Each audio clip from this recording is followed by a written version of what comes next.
Hello guys, welcome to Ben 10 What If. So in this video, we will see what if Gwen found the Omnitrix instead of Ben. If you enjoy these kinds of stories, don't forget to show us some love by hitting the like button and subscribing to the channel. Your support means the world to us. Now, let's start the story. Chapter 1, When Stars Fall, would it literally kill you to not be annoying for 5 minutes? Gwen Tennyson slammed her book shut as her cousin Ben launched another spitball that landed squarely in her hair. Probably, Ben grinned, already loading his straw with another paper missile. Scientific fact, I'll explode if I don't annoy you at least once an hour. Grandpa Max glanced at them through the rearview mirror of the rust bucket, their home for the summer. Come on, you two. We're barely 3 days into vacation. Can we save the Mortal Kombat for at least week 2? Gwen rolled her eyes and picked the soggy paper from her auburn hair. At 10 years old, she'd long accepted that her cousin was put on this earth specifically to test her patience. While she'd packed 5 advanced reading books, her chess computer, and a language learning app for their summer road trip, Ben had brought nothing but video games and what appeared to be an endless supply of pranking materials. Where are we even going?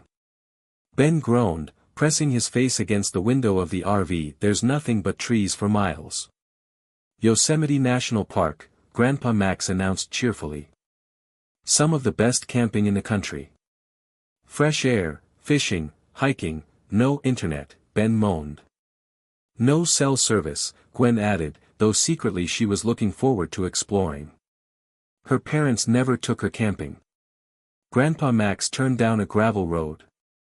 Trust me, kids. Some of my best memories were made outdoors. There's more to life than screens and homework. Easy for you to say, Ben muttered. You didn't have to spend 3 days trapped in a rust bucket with the world's biggest dweeb. That's it. Gwen lunged across the aisle, but Max's arm shot out with surprising quickness, keeping them separated. We're here, he announced as the RV rolled into a clearing. Camp Paradise. The rust bucket creaked to a halt in a secluded campsite surrounded by towering pines. A nearby stream gurgled peacefully, and mountains rose majestically in the distance. To Gwen's surprise, they were the only ones there. Don't we need to check in somewhere? She asked as they climbed out of the RV. Grandpa Max winked. Special spot. Old friend of mine owns this land. Said we could have it to ourselves. Sweet. Ben was already running toward the trees. I'm gonna find the biggest pine cone ever and chuck it at a squirrel. You will not. Gwen shouted after him. Max chuckled. Let him burn off some energy. Why don't you help me set up camp? Then you can explore too. For the next hour, Gwen helped her grandfather unpack supplies, set up the awning, and organize their campsite. Ben returned eventually, covered in dirt but holding a walking stick he'd found instead of terrorized wildlife. As evening approached, Max prepared his special dinner, which turned out to be marinated mealworms and wild mushrooms. Ben made gagging noises while Gwen politely pushed food around her plate. Not hungry? Max asked, looking disappointed. Just saving room for marshmallows, Gwen lied. After dinner, they gathered around the campfire. Ben was unusually quiet, staring up at the stars that were beginning to appear in the darkening sky. Never seen them so bright, he admitted. Gwen had to agree. Away from city lights, the stars looked like someone had scattered diamonds across black velvet. Perfect night for stargazing, Grandpa Max said, leaning back in his chair. When I was younger, I used to. His voice trailed off as something bright streaked across the sky. Whoa! A shooting star. Ben jumped up, pointing. Make a wish, Gwen said automatically. But this wasn't like any shooting star she'd ever seen. It was bigger, brighter, and moving, wrong. Instead of fading, it grew more intense, its trajectory shifting. That's not Max began, sitting up straight. The light suddenly veered sharply downward, growing impossibly bright before disappearing behind a distant ridge. A few seconds later, a dull boom echoed through the forest, and birds erupted from trees in panicked flight. Did a meteor just crash? Gwen asked, her heart racing. Cool. Ben was already grabbing his flashlight. Let's go check it out. Absolutely not, Grandpa Max said firmly, standing up. It's dark, and whatever that was could be dangerous. We should, but Grandpa. Ben whined. It's a real-life meteor. We could be on the news. Or maybe it's a satellite with top-secret stuff. Gwen noticed something odd in her grandfather's expression, not just concern, but something that looked almost like recognition. I said no, Max repeated. It's too dangerous to go wandering in the woods at night. We'll check it out in the morning if it's not too far. Fine, Ben huffed, throwing himself back into his chair. Later, as Gwen lay in her bunk inside the rust bucket, she couldn't sleep. The image of that falling light kept playing in her mind. It hadn't moved like a meteor. It had changed direction. Meteorites didn't do that. She glanced across to where Ben was snoring in his bunk, then toward the back where Grandpa Max's gentle breathing indicated he was asleep too. Carefully, Gwen slid out from under her covers, already dressed in her blue cat emblazoned pajamas. She pulled on her sneakers, grabbed her flashlight and a small backpack, and silently opened the RV door. The night air was cool against her face as she slipped outside. She hesitated for a moment, knowing she was breaking rules, but her curiosity was too strong. Orienting herself toward where the light had disappeared, Gwen clicked on her flashlight and started walking. The forest was alive with night sounds, crickets chirping, leaves rustling, occasional hoots from distant owls. Gwen had never considered herself particularly brave, but something about this mystery pulled her forward.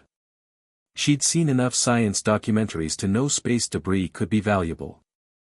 Plus, finding it first would definitely make Ben jealous.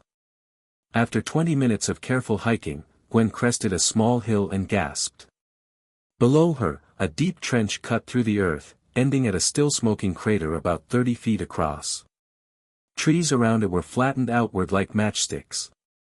Whoa, she whispered, making her way down the slope. As she approached the crater's edge, Gwen's light revealed not scattered fragments of rock or metal, but what appeared to be a perfect sphere, a pod of some kind, its metallic surface gleaming despite the dirt and char marks. Definitely not a natural object. Cautiously, she slid down into the crater for a closer look. The pod was about the size of a beach ball, made of a material she'd never seen before, not quite metal, not quite ceramic. Strange symbols were etched across its surface. Alien, she whispered to herself, then laughed nervously. Yeah, right, Gwen. Get a grip. Just as she was about to touch it, the pod hissed and split open. Gwen stumbled backward, nearly falling as bright green light spilled out. Inside was a watch. It looked like an oversized wristwatch with a strange hourglass symbol on its face, green and black in color. As Gwen leaned closer, the device suddenly leapt out of the pod, literally jumped as if alive, and clamped itself around her left wrist. Hey! She yelped, falling backward. Get off! Gwen pulled at the watch, trying to pry it loose, but it seemed fused to her skin. The green hourglass symbol began to glow brighter. This is so not good, she muttered, heart pounding. She should never have come out here alone. She should have listened to Grandpa Max. Gwen's fingers brushed against the watch face, and suddenly it popped up, the hourglass transforming into a strange silhouette. She tentatively turned the dial, and different silhouettes appeared, weird shapes that looked nothing like anything human. What are you? She whispered. Her natural curiosity overcoming her fear, Gwen pressed the face back down. Intense pain shot through her arm as green light enveloped her body. She felt her bones shifting, her skin burning and hardening. She tried to scream but couldn't find her voice as her entire body transformed. When the light faded, Gwen looked down at her hands, except they weren't hands anymore. They were made of reddish rock, with small flames flickering between the cracks. I'm on fire, she screamed, but her voice sounded deeper, gravelly. I'm on fire. Panic took over. Gwen ran in circles, trying to extinguish flames that were somehow not burning her.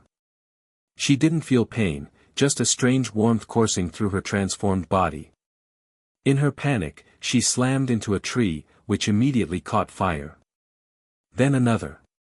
Within seconds, the dry forest around the crater began to burn. No, no, no. Gwen tried to stomp out the flames, but everywhere she stepped, new fires started. She forced herself to stop moving and think. Okay, Gwen, calm down, she told herself. You're not burning. You are the fire. So how do you control it? Experimentally, she held out her hand and concentrated. A small fireball formed in her palm. With a flick of her wrist, she sent it flying into the crater where it couldn't spread. I can control it, she realized. But the forest fire was already spreading rapidly. Thinking quickly, Gwen spotted the nearby stream. She ran toward it, leaving a trail of flame behind her. Reaching the water's edge, she concentrated hard and directed her fiery energy into the stream. Steam erupted everywhere as she superheated the water. If I can boil it, she reasoned aloud, I can make steam. Steam might smother the flames. Focusing with all her might, Gwen channeled heat into the water, creating a massive cloud of steam that rose and spread over the burning trees. To her amazement, it worked. The smaller flames began to die down as the moisture-laden air enveloped them. But the larger fires were still spreading. Gwen needed more water. Looking around desperately, she spotted a large boulder near the stream. With strength she never knew she possessed, she lifted it and hurled it into the streambed, creating a makeshift dam. Water quickly pooled and overflowed, flooding toward the burning area. Between the steam and the diverted water, Gwen managed to contain the worst of the fire. As she worked to extinguish the last flames, a familiar voice shouted from the darkness. What is that thing? Ben stood at the edge of the clearing, flashlight in hand, eyes wide with a mixture of fear and fascination. Ben! It's me, Gwen, she called out. Yeah, right, he scoffed, picking up a stick. What did you do with my cousin, fire monster? I'm not a monster, doofus. It's really me. She stepped toward him. Ben hurled the stick at her and turned to run, but tripped over a root and fell face first into the mud. Typical Ben. Before Gwen could reach him, a beeping sound came from the hourglass symbol now centered on her fiery chest. Red flashes pulsed through the green, and suddenly another transformation washed over her. When it ended, normal Gwen stood there in her muddy pajamas, the strange watch still firmly attached to her wrist. Gee Gwen. Ben stammered, wiping mud from his face. That was you? I think so. She looked down at herself, still shaking. I found this weird pod, and there was this watch inside, and it jumped onto my wrist, and then I turned into a thing. Ben's fear evaporated instantly, replaced by intense excitement. That is the coolest thing ever. You were like a walking bonfire. With a face. Keep your voice down. Gwen hissed, glancing nervously back toward their campsite. Grandpa will kill us if he finds out we snuck out. Too late. He already knows. Grandpa Max emerged from the trees, flashlight beam cutting through the smoke-tinged air. His expression was unreadable as he surveyed the scorched earth, the crashed pod, and his grandchildren standing amid the destruction. Instead of the anger or shock Gwen expected, Max's face showed something closer to resignation. He sighed heavily. I should have known this day would come, he said cryptically. Let me see the watch, Gwen. She held out her wrist. You know what this is? Max examined it without touching, his eyes narrowed. Not exactly. But I know it's not from around here. He looked up at the night sky briefly. We need to get back to the rust bucket. It's not safe here. Not safe. Ben repeated, suddenly concerned. What do you mean? Is Gwen in danger? Are more aliens coming? Aliens? Gwen said. Who said anything about aliens? Max didn't answer directly. Let's just say that pod wasn't NASA equipment, and I'm betting someone's already noticed it's missing. As if on cue, a distant whirring sound cut through the night. Something was approaching, fast. Run! Max ordered, pushing both kids ahead of him. Back to the RV, now. They sprinted through the forest as the whirring grew louder. Gwen's mind raced faster than her feet. Aliens. Grandpa knew about aliens. The watch had turned her into some kind of fire creature.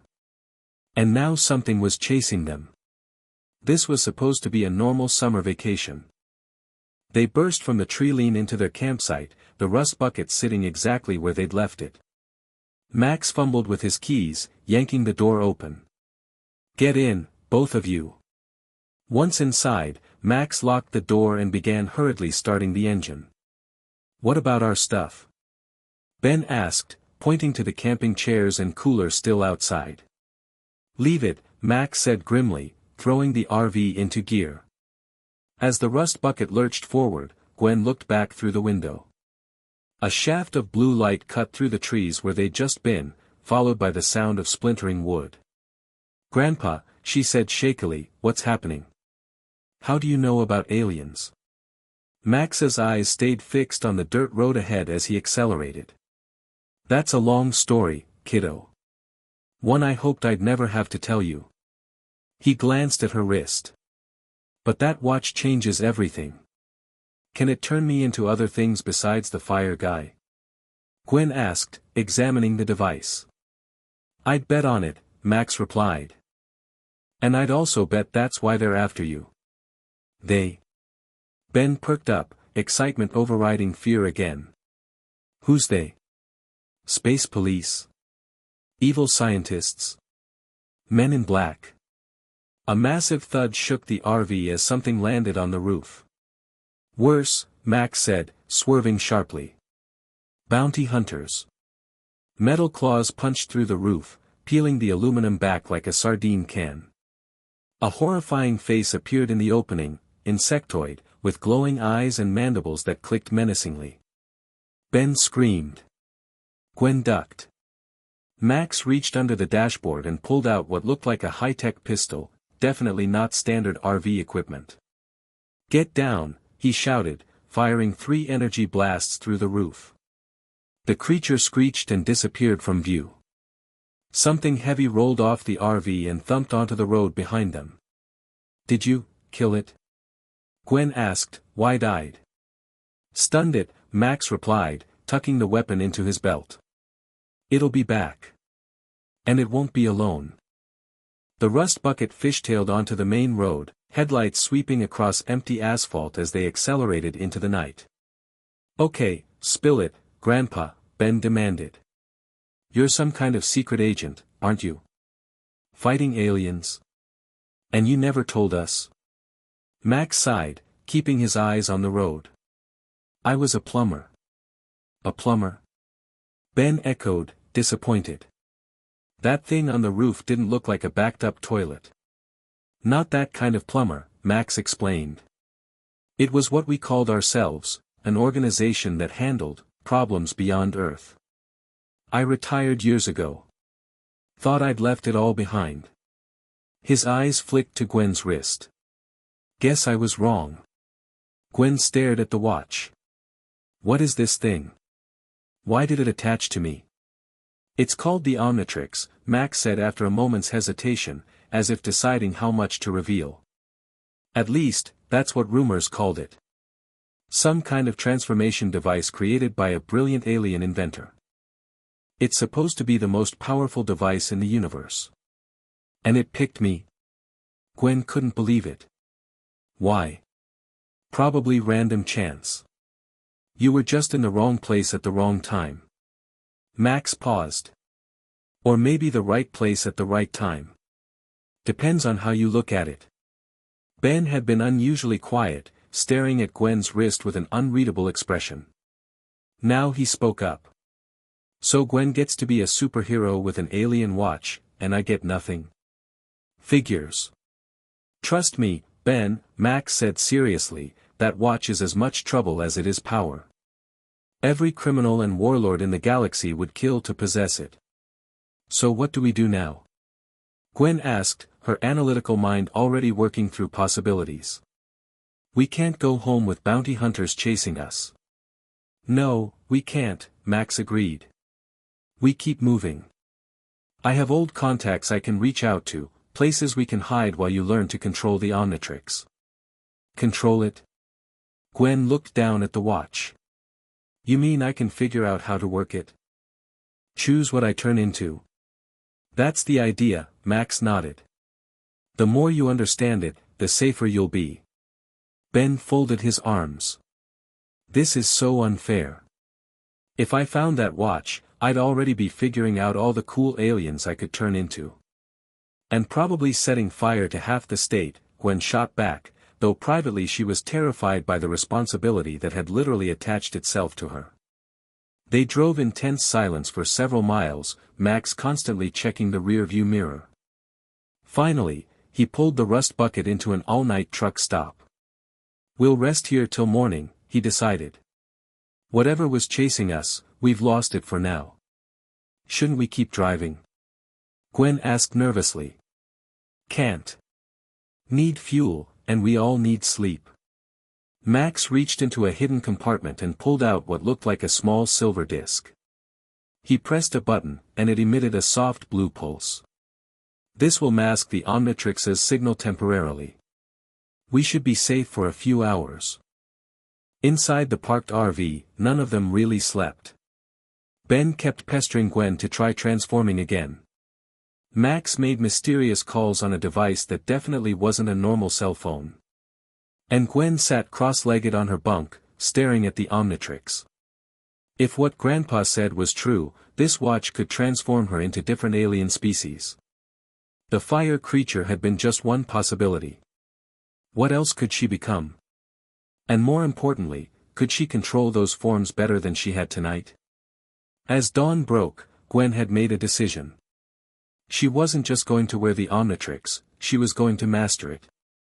If aliens were hunting her for this device, she needed to understand exactly what she was dealing with. She pulled her laptop from her bag and opened a new document. At the top, she typed, Omnitrix Research Journal, Day 1.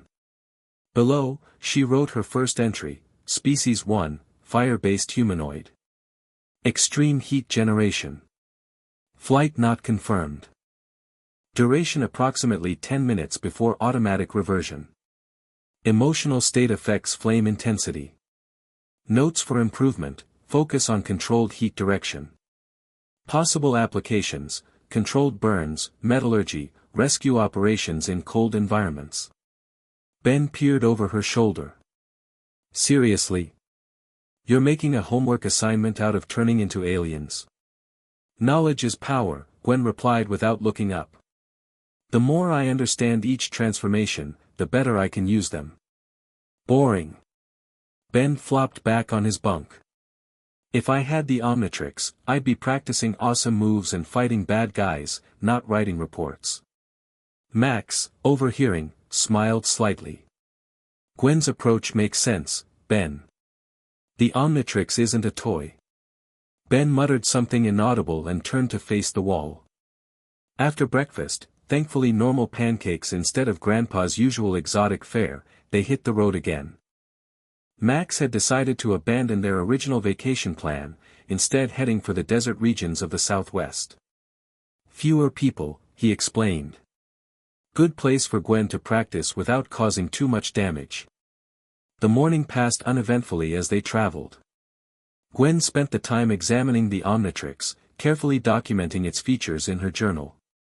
The watch face could be rotated, revealing different silhouettes that presumably represented different alien forms.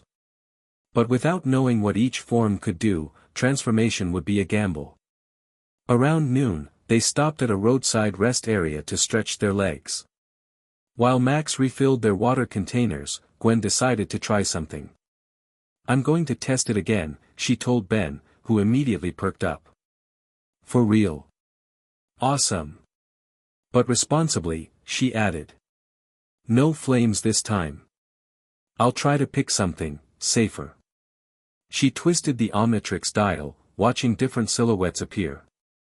One looked bulky with 4 arms. Another seemed insectoid. A third appeared almost crystalline in structure. That one, she decided, selecting a small, slender silhouette. It looks less destructive. Taking a deep breath, Gwen pressed down the dial. The familiar green light enveloped her, and she felt herself shrinking, her skin changing texture, her head enlarging proportionally to her body. When the transformation completed, she stood only 6 inches tall. Her skin was gray, her head disproportionately large, with huge eyes and what felt like enhanced intelligence coursing through her mind. "Whoa," she said, her voice high-pitched and squeaky. "This is bizarre." Ben towered over her now, his eyes wide. "You're like a little frog person. Or a space gremlin." Gwen examined her tiny hands. "I feel smarter. Like my brain is processing everything faster." Indeed, as she looked around, Gwen found herself automatically analyzing the structural integrity of the restroom building, calculating the fuel efficiency of passing vehicles based on their aerodynamics, and identifying the precise chemical composition of the concrete beneath her feet. "This form has enhanced intelligence," she noted. "I could call it gray matter." "Gray matter? Lame name," Ben scoffed. "I'd call it Brainiac or Megamind or something cool." Gwen ignored him, her enhanced intellect already focused on the Omnitrix symbol now positioned on her back. "Fascinating. In this form, I can perceive the quantum fluctuations in the device's energy matrix. The transformation sequence uses a DNA recombinator to temporarily overwrite my genetic code with stored alien patterns." English please," Ben prompted. "It changes my DNA to match different aliens," Gwen simplified. "Temporarily." She wandered toward a vending machine, her tiny size making even this short journey feel like an expedition. Looking up at the massive machine, Gwen suddenly had an impulse to understand its inner workings. With surprising agility, she scrambled up the side of the vending machine and squeezed through a small maintenance panel. Inside was a complex array of circuits, motors, and mechanics. "I can see exactly how this works," she called out to Ben. "And how to improve it. The coin verification mechanism is embarrassingly primitive." Within minutes, Gwen had rewired several components. She emerged just as the Omnitrix began its warning beeps. "Quick, get me down," she called. Ben scooped her up just before she transformed back into herself in a flash of green light. "That was intense," she said, brushing dust from her clothes. "My mind was working 1,000,000 miles a minute." The vending machine suddenly whirred to life behind them, dispensing every product it contained in rapid succession. Candy bars, chips, and sodas poured out onto the ground. "Oops," Gwen winced. "I may have accidentally overridden the payment system." Ben was already gathering armfuls of snacks. "You mean you deliberately improved it? This is the best superpower ever." "Put those back, Ben," Gwen hissed. "That's stealing." "It's not stealing if the machine gives it to us," Ben argued, stuffing his pockets. "Besides, you're the one who hacked it." Before Gwen could respond, a commotion erupted from the nearby highway. Tires screeched, followed by the sound of crumpling metal and breaking glass. They ran toward the road to see a multi-car pileup. A truck had jackknifed it across both lanes, and several cars had collided trying to avoid it. Smoke poured from one vehicle's engine compartment. "We need to help," Gwen said instantly, running toward the accident. Max appeared from the restroom building, taking in the situation quickly. "Gwen, wait. You can't just, I can help, Grandpa." She pointed to the Omnitrix. "This isn't just for fighting aliens." Before he could stop her, Gwen was already twisting the dial, searching for the fire form she'd discovered last night.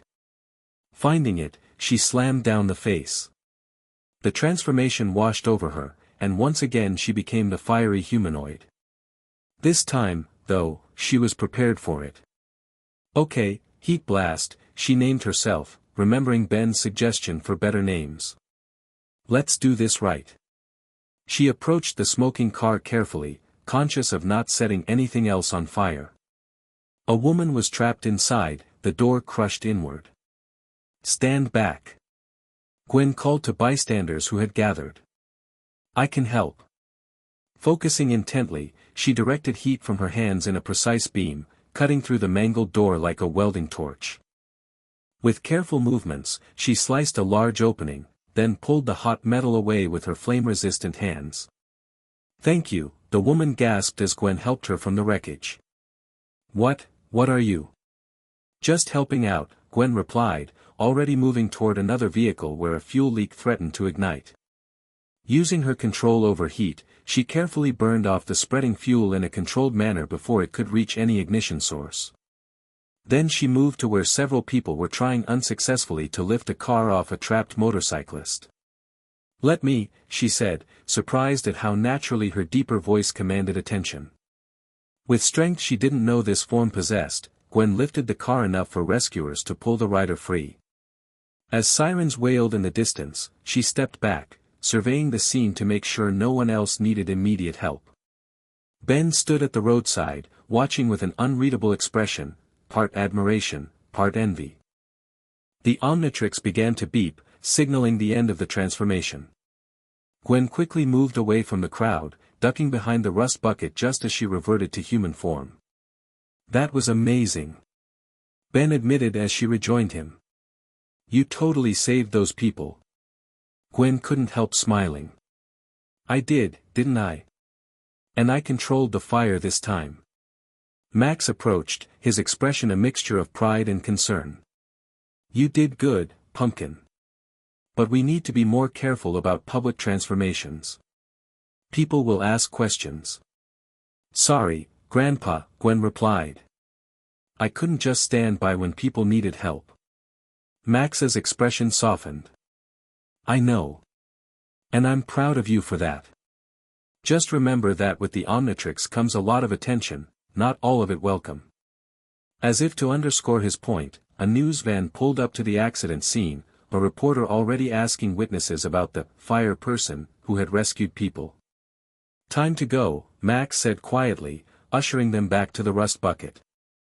As they pulled away, Gwen updated her journal. Heat Blast, confirmed capabilities include heat generation, fire manipulation, enhanced strength. Duration still approximately 10 minutes. Better emotional control results in better flame control.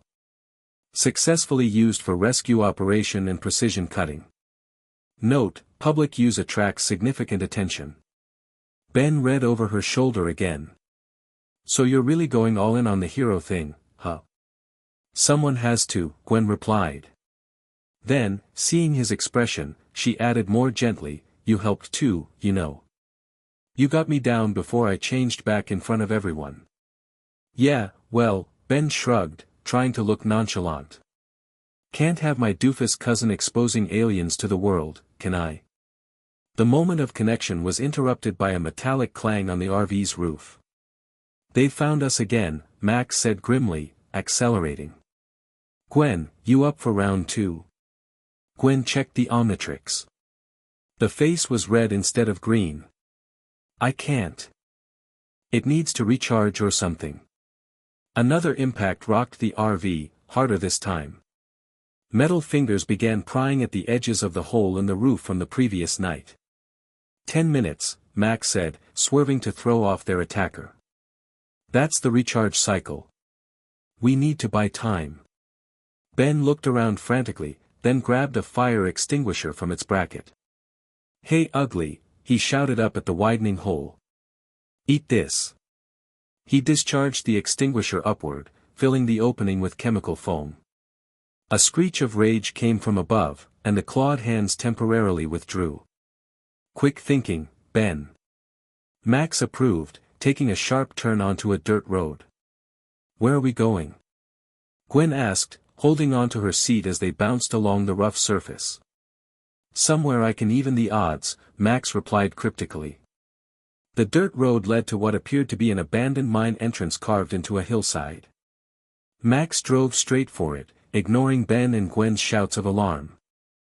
Instead of crashing, however, the mine entrance shimmered and disappeared, revealing a smoothly sloping tunnel. Lights automatically activated along the walls as they descended. "What is this place?" Ben gasped as they emerged into a large underground chamber filled with technology that definitely wasn't from Earth. "Old plumber base," Max explained, bringing the rust bucket to a stop. "Hasn't been used in years, but the security systems still work." He pressed a button on a nearby console, and the tunnel entrance sealed behind them with a heavy metal door. "Will that keep them out?" Gwen asked. "Not forever, but it'll slow them down." Max was already moving toward a weapons locker. "We've got maybe 30 minutes before they break through." Gwen checked the Omnitrix again. Still red. "So what's the plan?" "We get ready," Max said, opening the locker to reveal an arsenal of high-tech weaponry. "And you two stay behind me at all times." Ben's eyes lit up at the sight of the weapons. "Are those laser guns? Plasma rifles? Sonic disruptors?" "They're dangerous, is what they are," Max replied sternly. "And not toys." While Max prepared defenses, Gwen studied their surroundings. The base was clearly designed as both a monitoring station and a fallback position. Screens displayed various locations around the world where alien activity had been detected. One screen caught her attention. It showed the crater where she'd found the Omnitrix, now swarming with what looked like robotic drones. "Grandpa," she called. "Look at this." Max joined her, frowning at the image. Scanning for the Omnitrix's energy signature. They know it was there. "Who are they, exactly?" Ben asked, joining them. "That depends on who sent the hunter," Max said. "Could be working for any number of interested parties. The Omnitrix is the most sought-after device in the galaxy." A warning light began flashing on the console. "They're through the outer defenses," Max announced grimly. "Faster than I expected." He handed Ben what looked like a high-tech wrist blaster. "Emergency use only. It's set to stun." "Seriously? I get a weapon?" Ben's face lit up. "Only because I need both hands free," Max cautioned. "Don't fire unless I tell you to." Gwen glanced at the Omnitrix. The hourglass symbol was flickering between red and green. "It's almost recharged."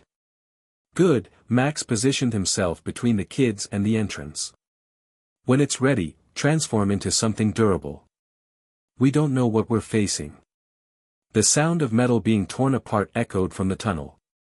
Whatever was coming, it was inside the base now. "Got any preferences for which alien I should use?" Gwen asked nervously. "Something with armor," Max suggested. "Or speed. Depends on what you've unlocked." "I've only tried 2 so far," Gwen admitted. "Heat blast and gray matter." "Then go with heat blast," Max decided. "At least you have some practice with it." The Omnitrix finally turned green just as a massive form emerged from the shadows of the tunnel. It wasn't the insectoid creature from before. This one was bulkier, with crab-like features, armored in reddish bronze metal. A sideways mouth opened to reveal sharp teeth, and one arm ended in an enormous claw. "Krob," Max muttered. "Cybernetically enhanced mercenary." "The Omnitrix," the creature demanded, its voice mechanical and grating. "Hand it over, and I might let you live." "Not happening," Max replied, raising his weapon. Gwen twisted the Omnitrix dial, trying to find heat blast. In her nervousness, she selected a different silhouette by mistake and slammed it down without looking. The transformation took hold immediately. But instead of becoming heat blast, Gwen felt her body growing, hardening, becoming crystalline in structure. When the green light faded, she stood 8 feet tall, her body composed entirely of pale green crystal. "Whoa," she said, her voice resonating with a strange echo. "This isn't heat blast." "Petrosapien," Max identified, looking up at her with surprise. "Diamond hard body, crystal manipulation. The Omnitrix, Krob hissed, focusing on Gwen. So the rumors were true. A primitive human has bonded with it. He raised his claw, which began to glow with energy. Last chance. Surrender the device. How about no? Gwen replied, stepping forward protectively in front of Ben and her grandfather. Krob fired a blast of energy from his claw. On instinct, Gwen raised her arms to shield herself, and was amazed when her crystalline forearms reflected the blast back at the attacker, sending him staggering. Cool, she breathed. Taking advantage of his momentary disorientation, Gwen charged forward. She discovered that this form was incredibly strong as she landed a punch that dented Krob's armored carapace. The bounty hunter recovered quickly, however, catching her next punch in his massive claw. Pathetic. You have no idea how to use a Petrosapien's powers. He slammed her against the wall with enough force to crack the concrete. Gwen gasped in pain but realized her crystalline body had absorbed most of the impact. Maybe not, she admitted. But I'm a fast learner. Acting on instinct, Gwen concentrated on her arm. To her amazement, crystal shards extended from her forearm, forming a blade-like projection. She slashed at Krob's claw, severing hydraulic lines that sprayed fluid across the floor. Impossible. Krob sputtered as his claw went limp. No novice could. His protest was cut short by a blast from Max's weapon, which hit him squarely in the face. Krob staggered backward, disoriented but not down. Ben, now. Max called. Ben, who had been watching wide-eyed from behind a console, jumped up and fired his wrist blaster. The shot went wide, hitting a control panel which erupted in sparks. Sorry. Ben yelped. Krob turned toward this new threat, raising his good arm, which morphed into a cannon-like structure. Before he could fire, Gwen tackled him from behind, using her crystalline mass to drive him to the ground. You can't win, Krob growled. Even if you defeat me, others will come. The Omnitrix is too valuable. Why? Gwen demanded, pinning him down with difficulty. What makes it so special? Power, Krob replied simply. The power to be anything, anyone. To wield the abilities of 1,000 species. In the right hands, it could conquer galaxies. Well, it's not in your hands, Gwen retorted. It's in mine. She formed her arm into a sharp point and held it against what appeared to be Krob's throat. Now, you're going to leave us alone. Krob's mechanical laughter echoed through the chamber. You think this is over? I am merely the first. The signal has been broadcast. Everyone knows the Omnitrix is on Earth now. They will come in waves. A beeping sound from the Omnitrix interrupted their standoff. Gwen knew she had only moments before reverting to human form, which would leave her vulnerable. Max seemed to realize her predicament. Ben. The containment field controls. Red button, then sequence Alpha 7. Ben scrambled to the console, frantically searching. Which one is Alpha 7? The code on the keypad. Max shouted, firing another shot at Krob as the bounty hunter began to overpower Gwen's weakening hold. Ben found the controls and pressed the red button. A keypad extended from the console. What's the code? 1962.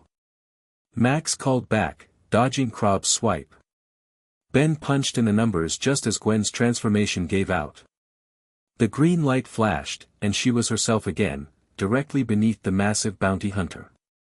Simultaneously, a blue energy field sprang to life, encasing Krob in a transparent bubble. He pounded against it furiously, but couldn't break through. Containment field, Max explained, helping Gwen to her feet. It won't hold him forever, but it'll give us time to get away. That was too close, Gwen gasped, looking at the now red Omnitrix. You did great, Max assured her. Most people wouldn't have lasted 10 seconds against a bounty hunter like Krob, let alone held your own. Yeah, you were awesome. Ben agreed enthusiastically. When you made that crystal blade thing. So cool. Despite the danger, Gwen felt a small flush of pride. She'd faced an alien mercenary and survived. More than survived, she'd helped capture him. We need to move, Max said, gathering supplies. That containment field runs on backup power. When it fails, he'll come after us again.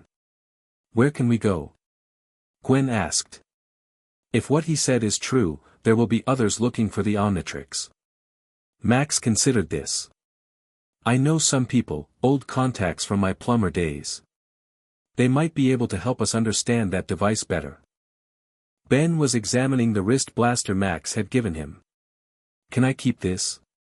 For protection. Max hesitated, then nodded. Just don't use it unless it's an absolute emergency. And never point it at anything you don't intend to shoot. As they prepared to leave, Gwen studied Krob in his energy prison. Grandpa, he called this form of Petrosapien.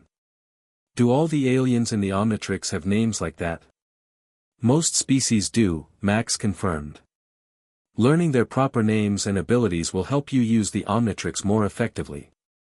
Gwen added a new entry to her journal, Species 3, Petrosapien. Crystal-based physiology.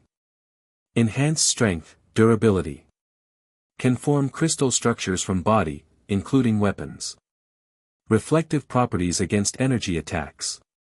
Notes, explore limits of crystal manipulation. Potential applications, defense, construction, light refraction. They loaded supplies from the base into the rust bucket, taking weapons and equipment that Max insisted might come in handy. As they prepared to leave, a small alarm began to sound from the containment field controls. Power's failing faster than I expected, Max said grimly. We need to go. Now. They piled into the RV and Max activated a different exit tunnel, this one leading out the back of the hillside. As they emerged into daylight, a tremendous explosion echoed from within the hill. Containment fields down, Max announced, accelerating away. And he sounds angry. They sped across the desert landscape, putting as much distance as possible between themselves and the destroyed base. For a while, they drove in silence, each processing the events of the past 24 hours. Finally, Ben spoke up. So what's the plan now? Just keep running forever? Max shook his head. No. Running isn't a solution. Gwen needs to learn to master the Omnitrix. It's her best defense. And yours too, Gwen pointed out. They're after all of us now. We're family, Max said firmly. We stick together. For once, Ben didn't make a sarcastic comment about being stuck with his dweeb cousin. Instead, he nodded seriously. So, like, alien fighting summer road trip? Despite everything, Gwen found herself smiling. I guess so. First stop, Max announced, Mount Rushmore. The president heads. Ben asked, confused. Why there? Let's just say there's more to it than tourist photos, Max replied mysteriously. As they drove toward their new destination, Gwen reflected on how completely her summer vacation had changed in just over a day. She'd found an alien device, transformed into 3 different extraterrestrial species, fought off a bounty hunter, and discovered her grandfather's secret past. And according to both Grandpa Max and Krob, this was just the beginning. More would come hunting the Omnitrix. She would need to master its powers quickly. Gwen looked over at Ben, who was now excitedly describing to an imaginary audience how he'd totally saved the day with his perfect shot. Despite his annoying tendencies, she had to admit he'd helped. Maybe having him around wouldn't be so bad after all. The rust bucket crested a hill, revealing the vast American landscape stretching before them, a landscape that now seemed filled with both promise and hidden dangers. Whatever came next, Gwen was determined to be ready. Her summer vacation had become something much more important, training to be a hero. 5 days later, they were camped outside a small town in Wyoming, still making their way toward Mount Rushmore. Max had insisted they take a circuitous route to throw off any pursuers, and they'd seen no sign of Krob or other bounty hunters since their escape. Gwen had spent the time experimenting with the Omnitrix, discovering several new transformations. Besides Heat Blast, Grey Matter, and the crystal alien she now called Diamondhead, she'd unlocked a speedster form she named XLR-8, a strong four-armed alien called Four-Arms, and a ghost-like being she dubbed Ghost Freak. Each discovery went into her increasingly detailed journal, which now contained sketches, ability lists, and tactical applications for each form. Ben had been surprisingly helpful, suggesting combat moves and practical applications Gwen might not have considered. Though still clearly jealous, he'd appointed himself her trainer, setting up obstacle courses and target practice for her different forms. They were in the midst of one such training session, Gwen as Four-Arms attempting to hit targets Ben had hung from trees, when their police scanner crackled to life. All units, we have a situation at the Megamart on Route 16. Reports of some kind of monster attacking shoppers. Multiple casualties reported. Gwen reverted to human form as the transformation timed out. We have to help. Max, who'd been upgrading some old plumber tech nearby, looked up with concern. Could be dangerous. Might not be our kind of problem. Or it could be another alien looking for the Omnitrix, Ben pointed out. Either way, people are in trouble, Gwen insisted. Max considered this, then nodded. All right. But we do reconnaissance first. No charging in blindly. They piled into the rust bucket and headed toward the coordinates mentioned in the police call. As they approached the shopping center, they could see chaos, people running from the building, police establishing a perimeter, ambulances attending to the injured. Max parked at a safe distance. I'll talk to the police, see what we're dealing with. You two stay here. The moment he was gone, Ben turned to Gwen. We're not really staying here, are we?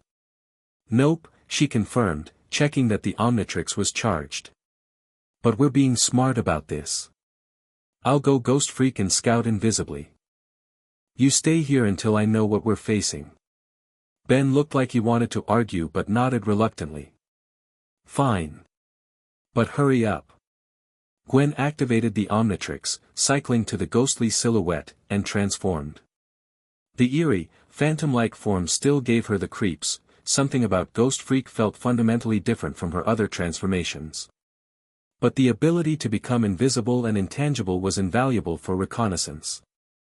Back soon, she told Ben, her voice an unsettling whisper in this form. Then she phased through the RV wall and floated toward the store. Inside the Megamart was chaos. Shelves had been overturned, products scattered everywhere, and a strange yellowish fluid splattered across surfaces. Ghost Freak moved invisibly past terrified employees hiding behind checkout counters and police officers with drawn weapons. The commotion seemed centered in the electronics department. Floating in that direction, Gwen discovered the source of the panic, a bizarre creature that looked like a mad scientist's fusion experiment gone wrong. Part animal, part machine, it had the body of an oversized frog with mechanical enhancements, including robotic legs and what appeared to be electronic components fused to its skin. More disturbing were the mutated animals accompanying it, a gigantic hamster with glowing red eyes, a parrot with metallic wings, and what might have once been a tabby cat but now resembled a saber-toothed tiger. Standing beside these monstrosities was a thin man with wild white hair, wearing a lab coat and heavy goggles. He was loading electronic components into a bag while his creatures kept the police at bay. Soon, the man was cackling to himself, the whole world will witness the genius of Dr. Onimo. My transmutator will revolutionize evolution itself. Gwen had seen enough. She phased back through the walls and returned to the rust bucket, where Ben was practically bouncing with impatience. Transforming back, she quickly explained what she'd seen. Some crazy scientist guy with mutant animals. He's stealing electronics. Cool. Ben exclaimed. I mean, not cool, but you know, cool that it's not boring.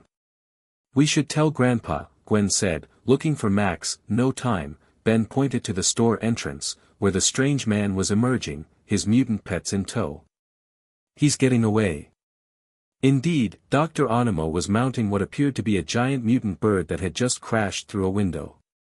The police were firing at him, but the bullets seemed to bounce off the creature's hide. "You've had your chance to witness my brilliance," Onimo shouted to the crowd. "When I complete my work, I'll return to claim what's rightfully mine, the recognition I deserve." The bird spread enormous wings and launched into the air with Onimo on its back. The other mutant animals scattered in different directions, causing more chaos. "We have to stop him," Gwen decided, activating the Omnitrix again. "Which alien would work best for flying?" "None of the ones you've tried," Ben said. "But maybe there's a flying one you haven't unlocked yet." Gwen cycled through the silhouettes, looking for anything with wings. Nothing obvious. "I'll have to go with speed instead." She selected XLR-8, the velociraptor-like speedster. The transformation washed over her, and in seconds she stood as the sleek blue and black alien with wheels for feet and a helmet-like head with a visor. "I'll chase Onimo," she told Ben, her voice faster and more clipped in this form. "You find Grandpa and explain what happened." But, Ben began to protest. "No time to argue." Gwen interrupted, her enhanced speed making her impatient. "That bird is getting away." Without waiting for a response, she took off, accelerating to over 100 miles per hour in seconds. The world blurred around her as XLR-8's incredible velocity kicked in. Gwen spotted the giant mutant bird circling overhead, apparently waiting for its master to direct it. Using her momentum, she raced up the side of a building and launched herself into an impossible leap, claws extended to grab onto the bird's leg as it passed. The creature screeched in surprise as Gwen clung to its limb, slowly pulling herself up toward Onimo. "What is this?" the scientist exclaimed, peering down at her. "Another freak of nature? Or something more interesting?" "The only freak here is you," Gwen shot back. "What kind of sicko mutates innocent animals?" "Innocent?" Onimo laughed. "Nature is never innocent, child. It's ruthless, evolving, changing. I merely accelerate the process." He adjusted a dial on a device strapped to his chest, the transmutator he'd mentioned earlier. A beam of red energy shot from it toward Gwen. "Let's see how you evolve." Onimo cackled. Gwen released her hold just in time, dropping away from the beam. She plummeted toward the ground, the wind whistling past her helmet. Just before impact, her instincts kicked in. XLR-8's legs began spinning like propellers, creating enough drag to slow her fall. She hit the pavement hard but managed to roll with the impact, her enhanced durability preventing serious injury. Looking up, she saw Onimo directing his bird away from the shopping center, heading toward the center of town. "Gwen!" Ben's voice called. He was running toward her, Grandpa Max following close behind. "He's getting away." Gwen pointed at the retreating form. "I saw," Max said grimly. "That's Onimo all right. Used to be a promising geneticist until he went off the deep end. What's he planning to do with those electronics?" Ben asked. "Nothing good," Max replied. "Based on his previous patterns, he's likely building a larger version of that mutation device." Gwen's transformation timed out, returning her to human form. "So what's the plan?" "We track him," Max decided. "Ben, did you notice what kind of components he was stealing?" "Amplifiers, mainly," Ben replied. To Gwen's surprise, he'd actually been paying attention. "High-voltage capacitors, signal boosters, broadcast equipment. He's building a transmitter," Max concluded. "Something that can broadcast his mutation signal over a wide area. Like a TV station?" Gwen suggested. Max's eyes widened. "Exactly like a TV station. And there's only one in this town." They raced back to the rust bucket and headed toward the local television station. As they approached, they could see Onimo's mutant bird perched on the broadcast tower. "He's already here," Gwen noted, checking the Omnitrix. It was still recharging. And I can't transform yet.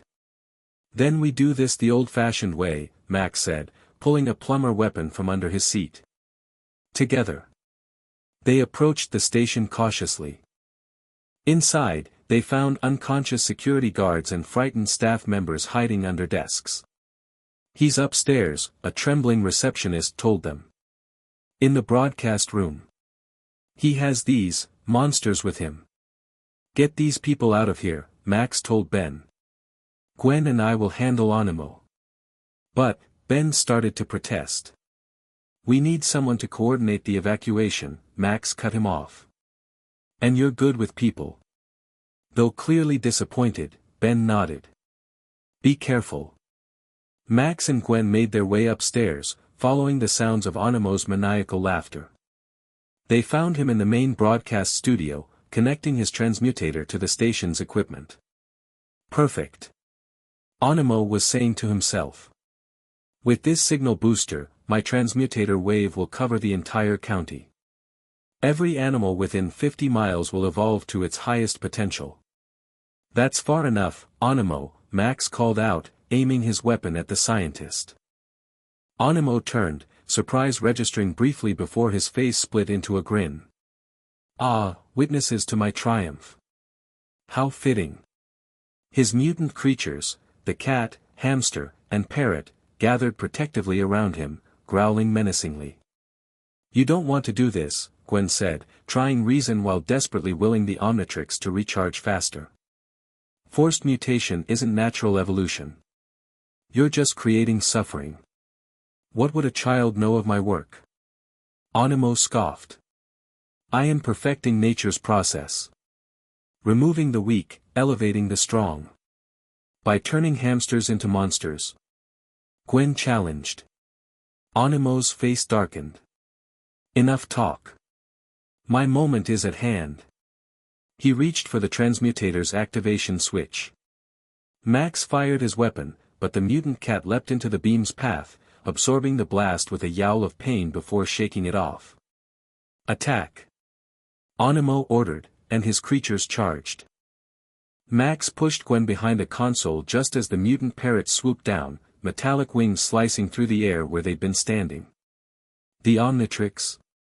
Max asked urgently. Gwen checked it again. Still red. Not ready. Then stay down. Max emerged from cover, firing at the creatures while trying to work his way toward Animo. The mutant hamster, now the size of a small car, charged at Max, forcing him to dive aside. The creature crashed into expensive broadcasting equipment, sending sparks flying. Your interference changes nothing. Animo called out, continuing to connect his device. In 2 minutes, my transmutator wave will broadcast, and a new era of evolution will begin. Gwen looked around desperately for something to use. Her eyes fell on a fire extinguisher mounted on the wall. Not much of a weapon, but better than nothing. She made a dash for it, narrowly avoiding the mutant cat's claws. Grabbing the extinguisher, she turned and sprayed foam directly into the cat's face. The creature yowled and backed away, temporarily blinded. Grandpa! Gwen called, tossing the extinguisher to Max, who caught it one-handed. Understanding her plan immediately, Max aimed at the transmutator and fired, covering Animo's device with fire-suppressing chemicals. The scientist screamed in rage as his equipment began to short out, sparking and smoking. No! My work! Animo frantically tried to wipe away the foam, but the damage was done. The delicate circuits were ruined. The Omnitrix suddenly beeped, its face turning green. Finally! Gwen exclaimed, twisting the dial to select a form. Don't just stand there. Animo shouted to his creatures. Kill them. All 3 mutants turned toward Gwen and Max, who found themselves backed against a wall. The hamster and cat approached from the ground while the parrot circled overhead, preparing to dive. Any preferences? Gwen asked, her finger hovering over the Omnitrix. Something that can handle multiple opponents, Max suggested.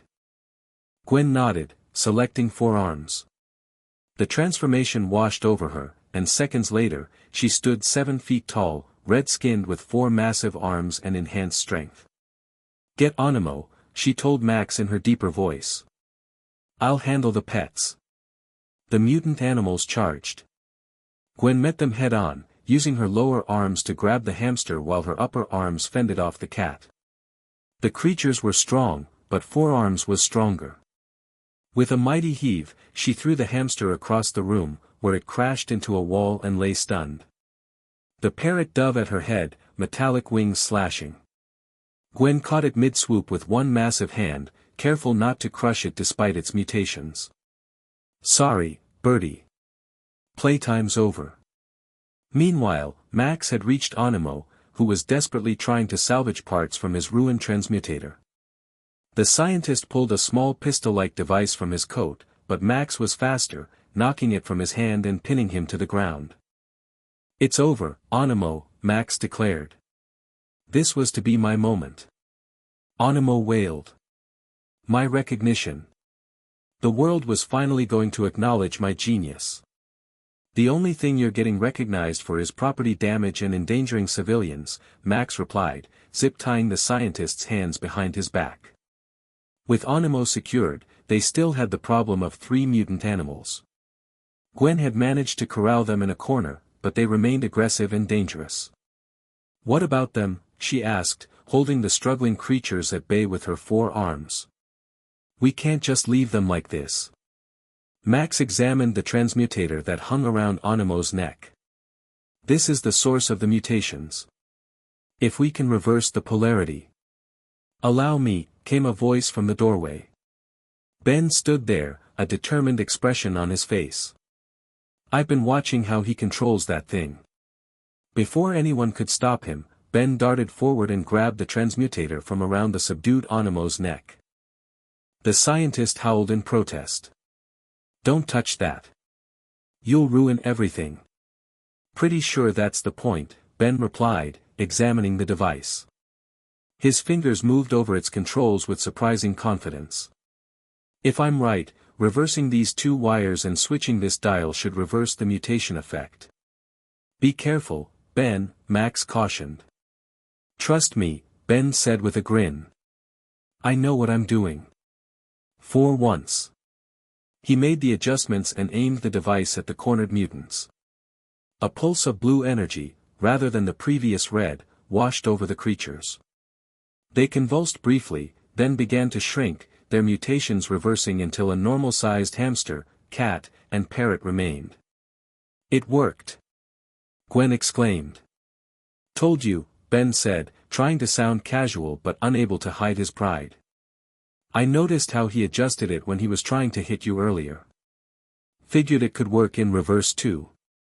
Onimo glared at them from the floor. "You meddling children have no idea what you've done. You've set science back decades." "Pretty sure real science doesn't involve terrorizing malls with monster pets," Ben retorted. Police sirens wailed outside as local authorities finally arrived. Max instructed the kids to stay out of sight while he handled the explanations. The official story would be that Onimo's equipment had backfired, reversing his own mutations. As they slipped out a back exit, Gwen's transformation timed out, returning her to human form. "Thanks for the save," she told Ben sincerely. "That was pretty smart, figuring out how to reverse the mutations." Ben shrugged, but couldn't hide his smile. "Yeah, well, couldn't let you have all the fun, could I? Besides, I've spent enough time playing with the settings on my video games to know how things like that usually work." Back at the Rust Bucket, while waiting for Max to return, Gwen updated her journal with notes about the day's events. When she finished her Forearms entry, she hesitated, then added a new section, Team Dynamics. Ben demonstrated exceptional technical insight today.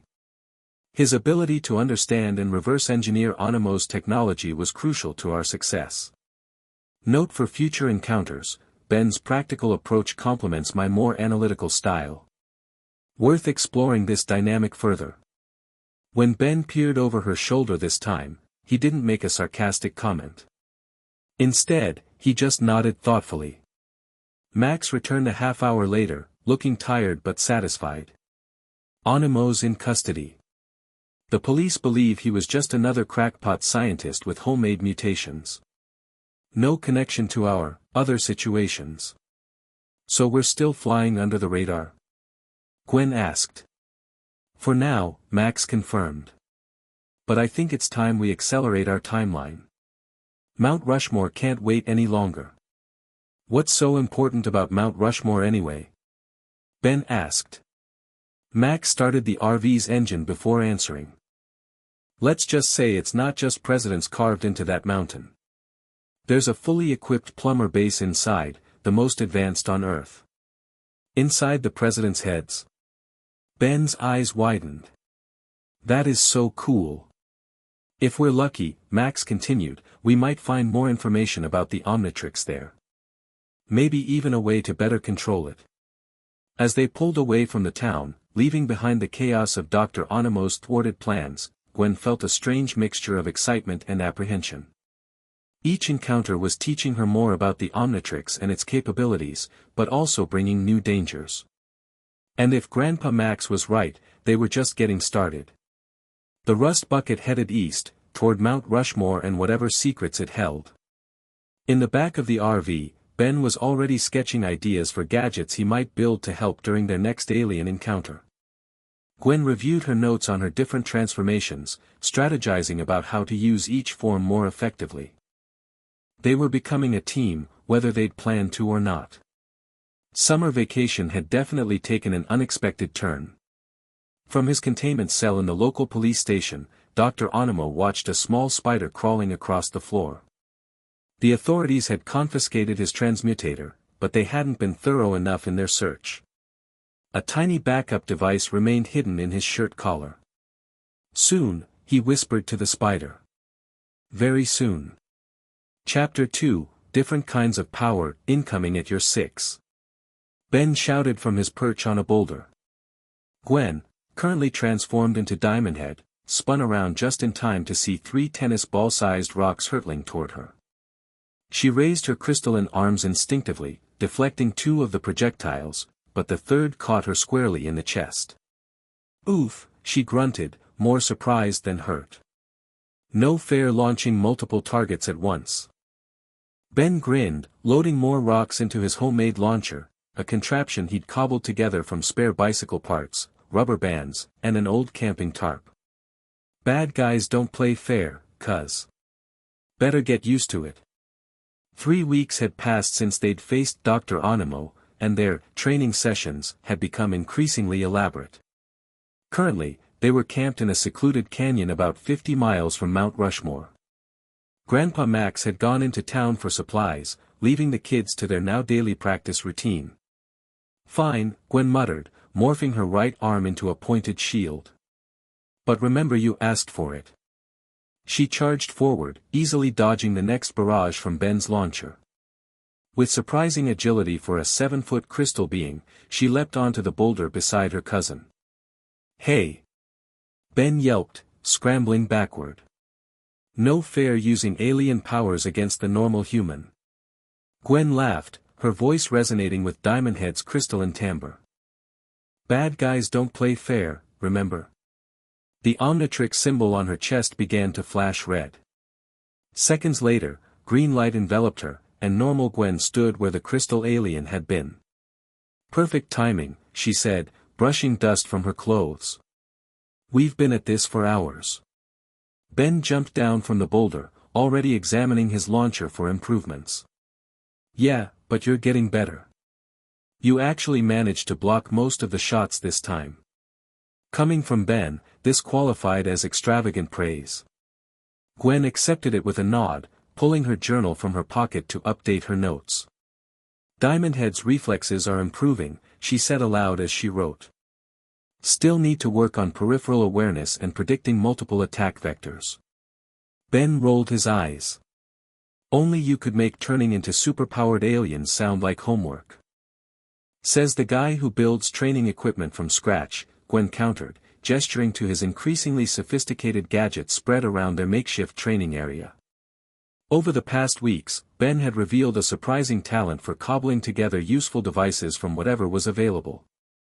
Besides the rock launcher, he'd created target dummies, a rudimentary stopwatch for timing Gwen's transformations, and even a crude motion detector using parts cannibalized from an old radio. "That's different," Ben insisted, already disassembling his launcher to make adjustments. "This stuff is cool. Writing reports about it isn't." Gwen was about to respond when the rust bucket's horn sounded from the road above the canyon. Grandpa Max was back. "Race you to the top?"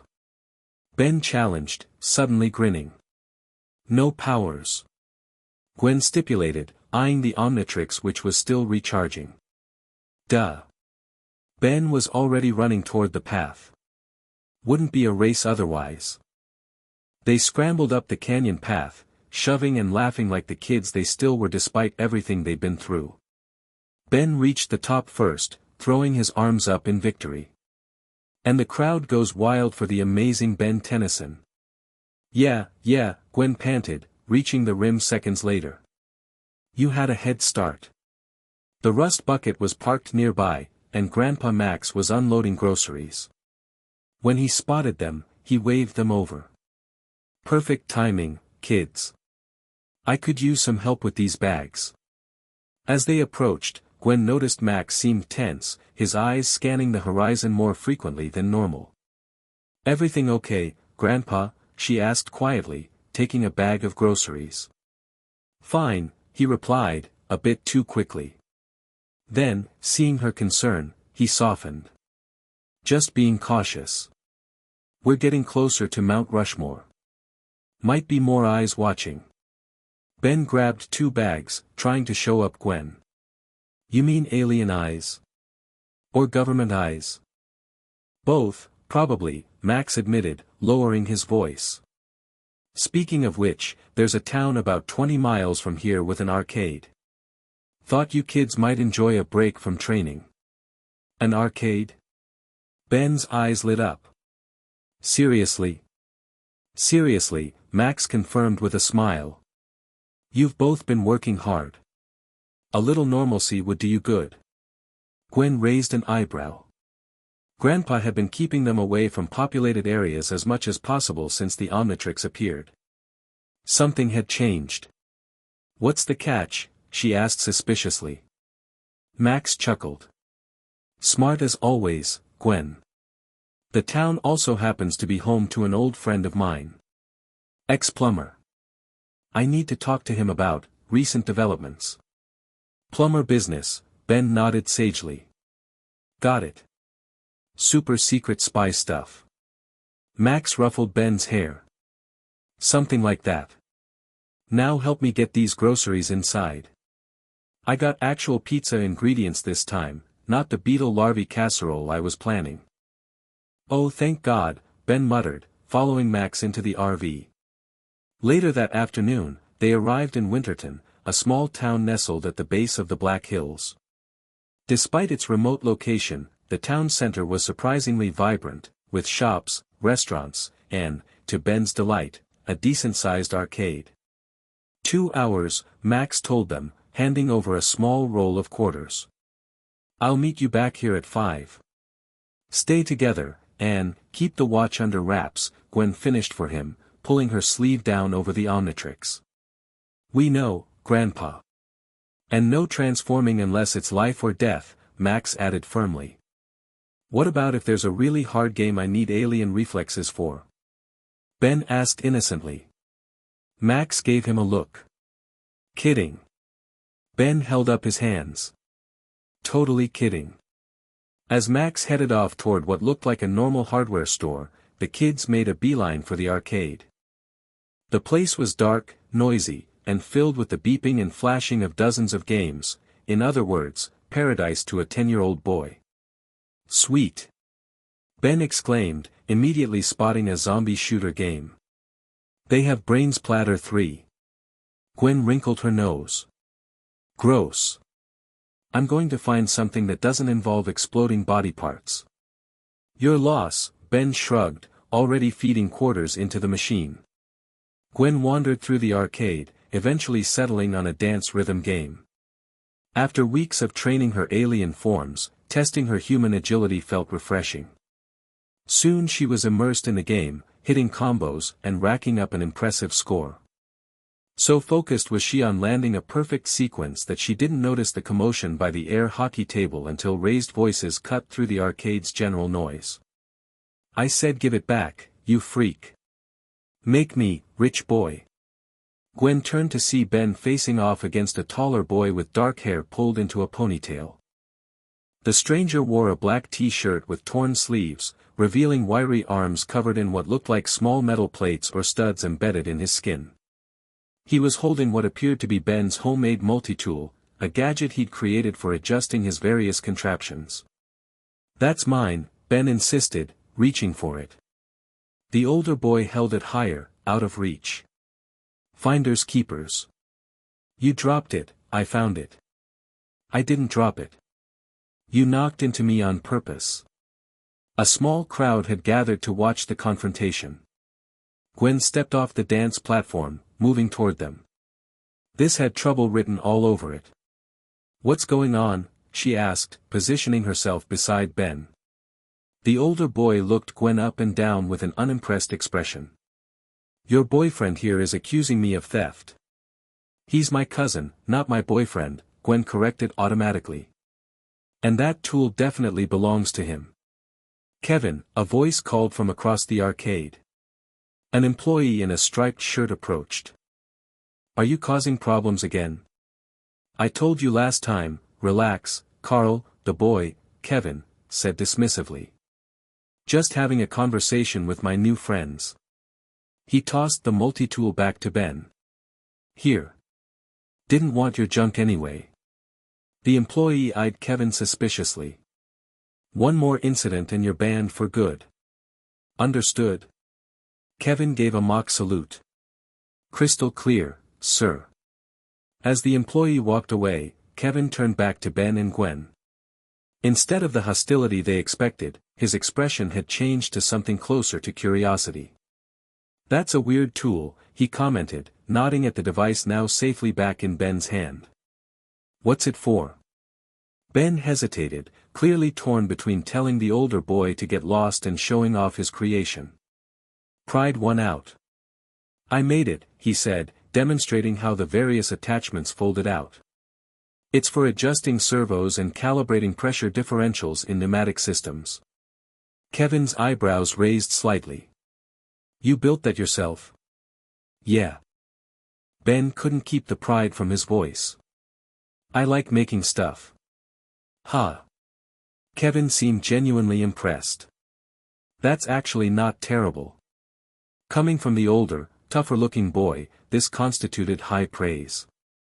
Ben straightened up slightly. "I've made better. You should see my rock launcher." Gwen nudged Ben with her elbow. "Which we should be getting back to soon," she said pointedly. Kevin glanced at Gwen with renewed interest.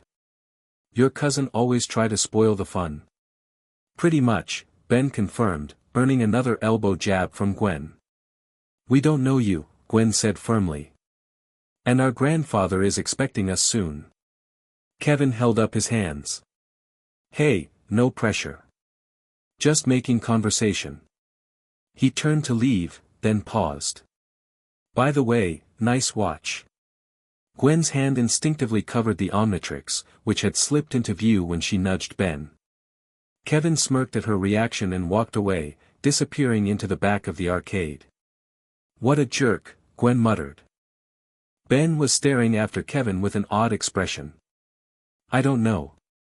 He seemed kind of cool." "Cool? He tried to steal your stuff." "Yeah, but did you see those metal implants in his arms?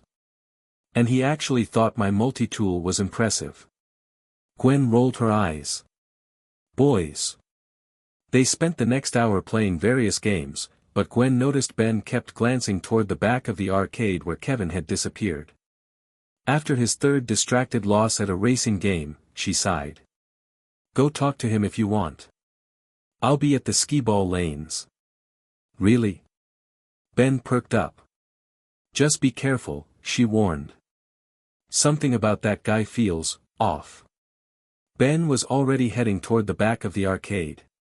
I'll be fine. Meet you at skee-ball in 20 minutes.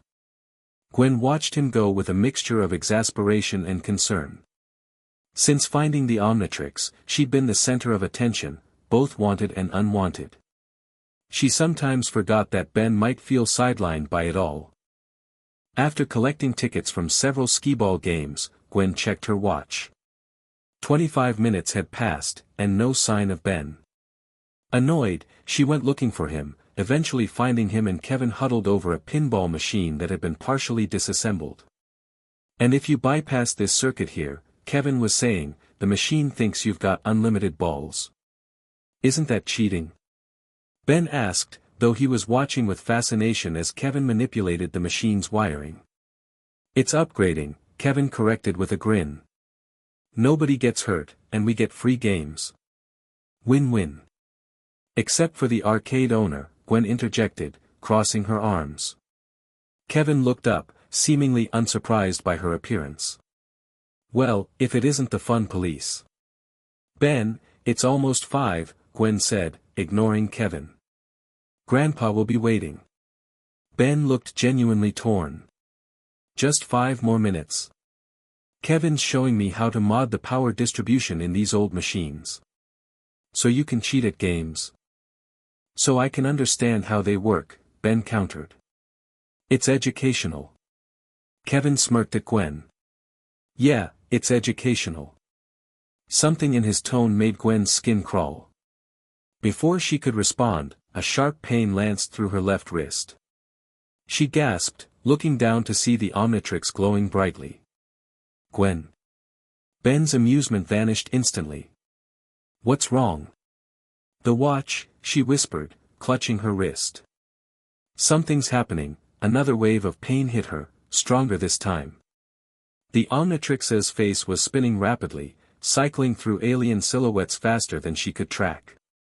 We need to get outside, Ben said urgently, grabbing her good arm. Now. Kevin watched with narrowed eyes as Ben led Gwen toward the exit. Hey, what's up with your cousin? And what's with that watch? Nothing, Ben called over his shoulder. She just gets migraines. See you around, maybe. They pushed through the arcade doors just as the Omnitrix began emitting a high-pitched whine. Gwen clutched her wrist, teeth gritted against the pain. What's happening? She gasped. I don't know, Ben replied, looking around frantically. We need to find Grandpa. The Omnitrix suddenly flashed blinding green, and Gwen felt the familiar sensation of transformation washing over her, except this time, she hadn't activated it. When the light faded, she stood as 4 arms, 7 feet tall with red skin and 4 massive limbs. Several passers-by stopped and stared in shock. Oh no, Gwen said in 4Arm's deep voice. This is bad. Very bad, Ben agreed, tugging at one of her lower arms. Come on, we need to get you out of sight. They ducked into an alley just as people began pointing and shouting. Gwen tried pressing the Omnitrix symbol on her chest, but nothing happened. It's not working, she exclaimed. I'm stuck. Let me see, Ben examined the symbol, which was flashing red and green alternately. It looks like it's glitching or something. Glitching? Gwen repeated incredulously. It's alien technology, not a video game. Even alien tech can malfunction, Ben reasoned. We need Grandpa. He'll know what to do. They peered out of the alley. The street was now filled with curious onlookers, and in the distance, a police siren wailed. Great, Gwen muttered. Just great. Stay here, Ben instructed. I'll find Grandpa and bring him back. And leave me alone like this? Gwen gestured at her distinctly non-human appearance. You'll be fine. You're basically a big red muscle monster right now. Just, don't talk to anyone. Before Gwen could protest further, Ben darted out of the alley and disappeared into the crowd. Left alone, she pressed herself against the wall, trying to become as inconspicuous as a 7-foot, 4-armed alien could possibly be. Minutes ticked by. The police siren grew closer. Gwen's anxiety mounted. Well, a familiar voice drawled from behind her. This explains a lot. Gwen spun around to find Kevin standing at the alley's rear entrance, arms crossed and a knowing smirk on his face. "What are you doing here?" she demanded, automatically deepening her voice to disguise it. Kevin laughed. "Drop the act, Gwen. I followed you guys out. Saw the whole light show." He approached, examining her transformed state with undisguised interest. "Gotta say, that's one hell of a watch you've got." "You shouldn't be here," Gwen said, backing away. "This is dangerous." "Dangerous is my middle name," Kevin replied with a grin that didn't reach his eyes. "Actually, it's Ethan, but that doesn't sound as cool." The police siren abruptly cut off, replaced by the sound of car doors slamming nearby. Voices called out commands, and footsteps approached the alley entrance. "We've got a report of some kind of creature in this vicinity," a stern voice announced. "Search the area." "That's your cue to leave," Kevin said, gesturing toward the back of the alley. "Unless you want to become a government lab rat." Gwen hesitated, torn between trusting the suspicious teen and facing whoever was searching for her. "Why would you help me?" she asked warily. Kevin's expression darkened momentarily. "Let's just say I've had my own run-ins with people who don't appreciate those of us who are different." He pulled up his sleeve, revealing more of the metallic implants in his arm. "Trust me, you don't want to get caught." The footsteps grew louder. Gwen made her decision. "Fine. Lead the way." Kevin grinned and took off down the alley, Gwen following as quietly as her massive form would allow. They navigated a maze of back streets and service alleys, eventually emerging behind an abandoned warehouse at the edge of town. "We should be safe here for now," Kevin said, prying open a rusty door. "This place has been empty for years. It's where I crash when I need to lay low." Inside, the warehouse was mostly empty, save for some broken machinery and a corner that had been converted into a makeshift living space, a ratty couch, some blankets, and a collection of electronics in various states of disassembly. "You live here?" Gwen asked, momentarily forgetting her predicament. Kevin shrugged. "Sometimes. Better than home, trust me." He flopped onto the couch, studying her with undisguised curiosity. "So, you gonna tell me about the watch that turns you into monsters?" "They're aliens, not monsters," Gwen corrected automatically. "And it's complicated." "I've got time," Kevin replied, gesturing to the empty warehouse. Gwen sighed, which sounded more like a growl in her current form. "It's called the Omnitrix. It lets me transform into different alien species. And you just happened to find this thing?" "It fell from space," Gwen admitted. "It was supposed to be delivered to someone else, but I found it first." Kevin whistled. "Lucky you." "Not always," Gwen gestured at herself. "Case in point. I'm stuck like this until it decides to reset, and now there are people hunting me." "Those guys back there weren't just regular cops," Kevin noted. "Government types, right? Special forces?" Gwen was surprised by his perception. "How did you know?" "Like I said," Kevin's expression darkened again, "I've had my own experiences with people who hunt down the unusual." For the first time, Gwen wondered if there was more to Kevin than just a delinquent teenager. "What happened to you?" she asked, nodding toward the metal implants in his arms. "Those aren't normal body mods." Kevin's face closed off. "That's my business." He stood suddenly. "Look, you can hide here until your watch resets or whatever. I'm gonna go find your cousin and tell him where you are." "Wait," Gwen called as he headed for the door. "How do I know I can trust you?" Kevin paused, hand on the door handle. "You don't. But right now, I'm your only option." He flashed that not quite genuine smile again. "Besides, I'm dying to get a closer look at that watch."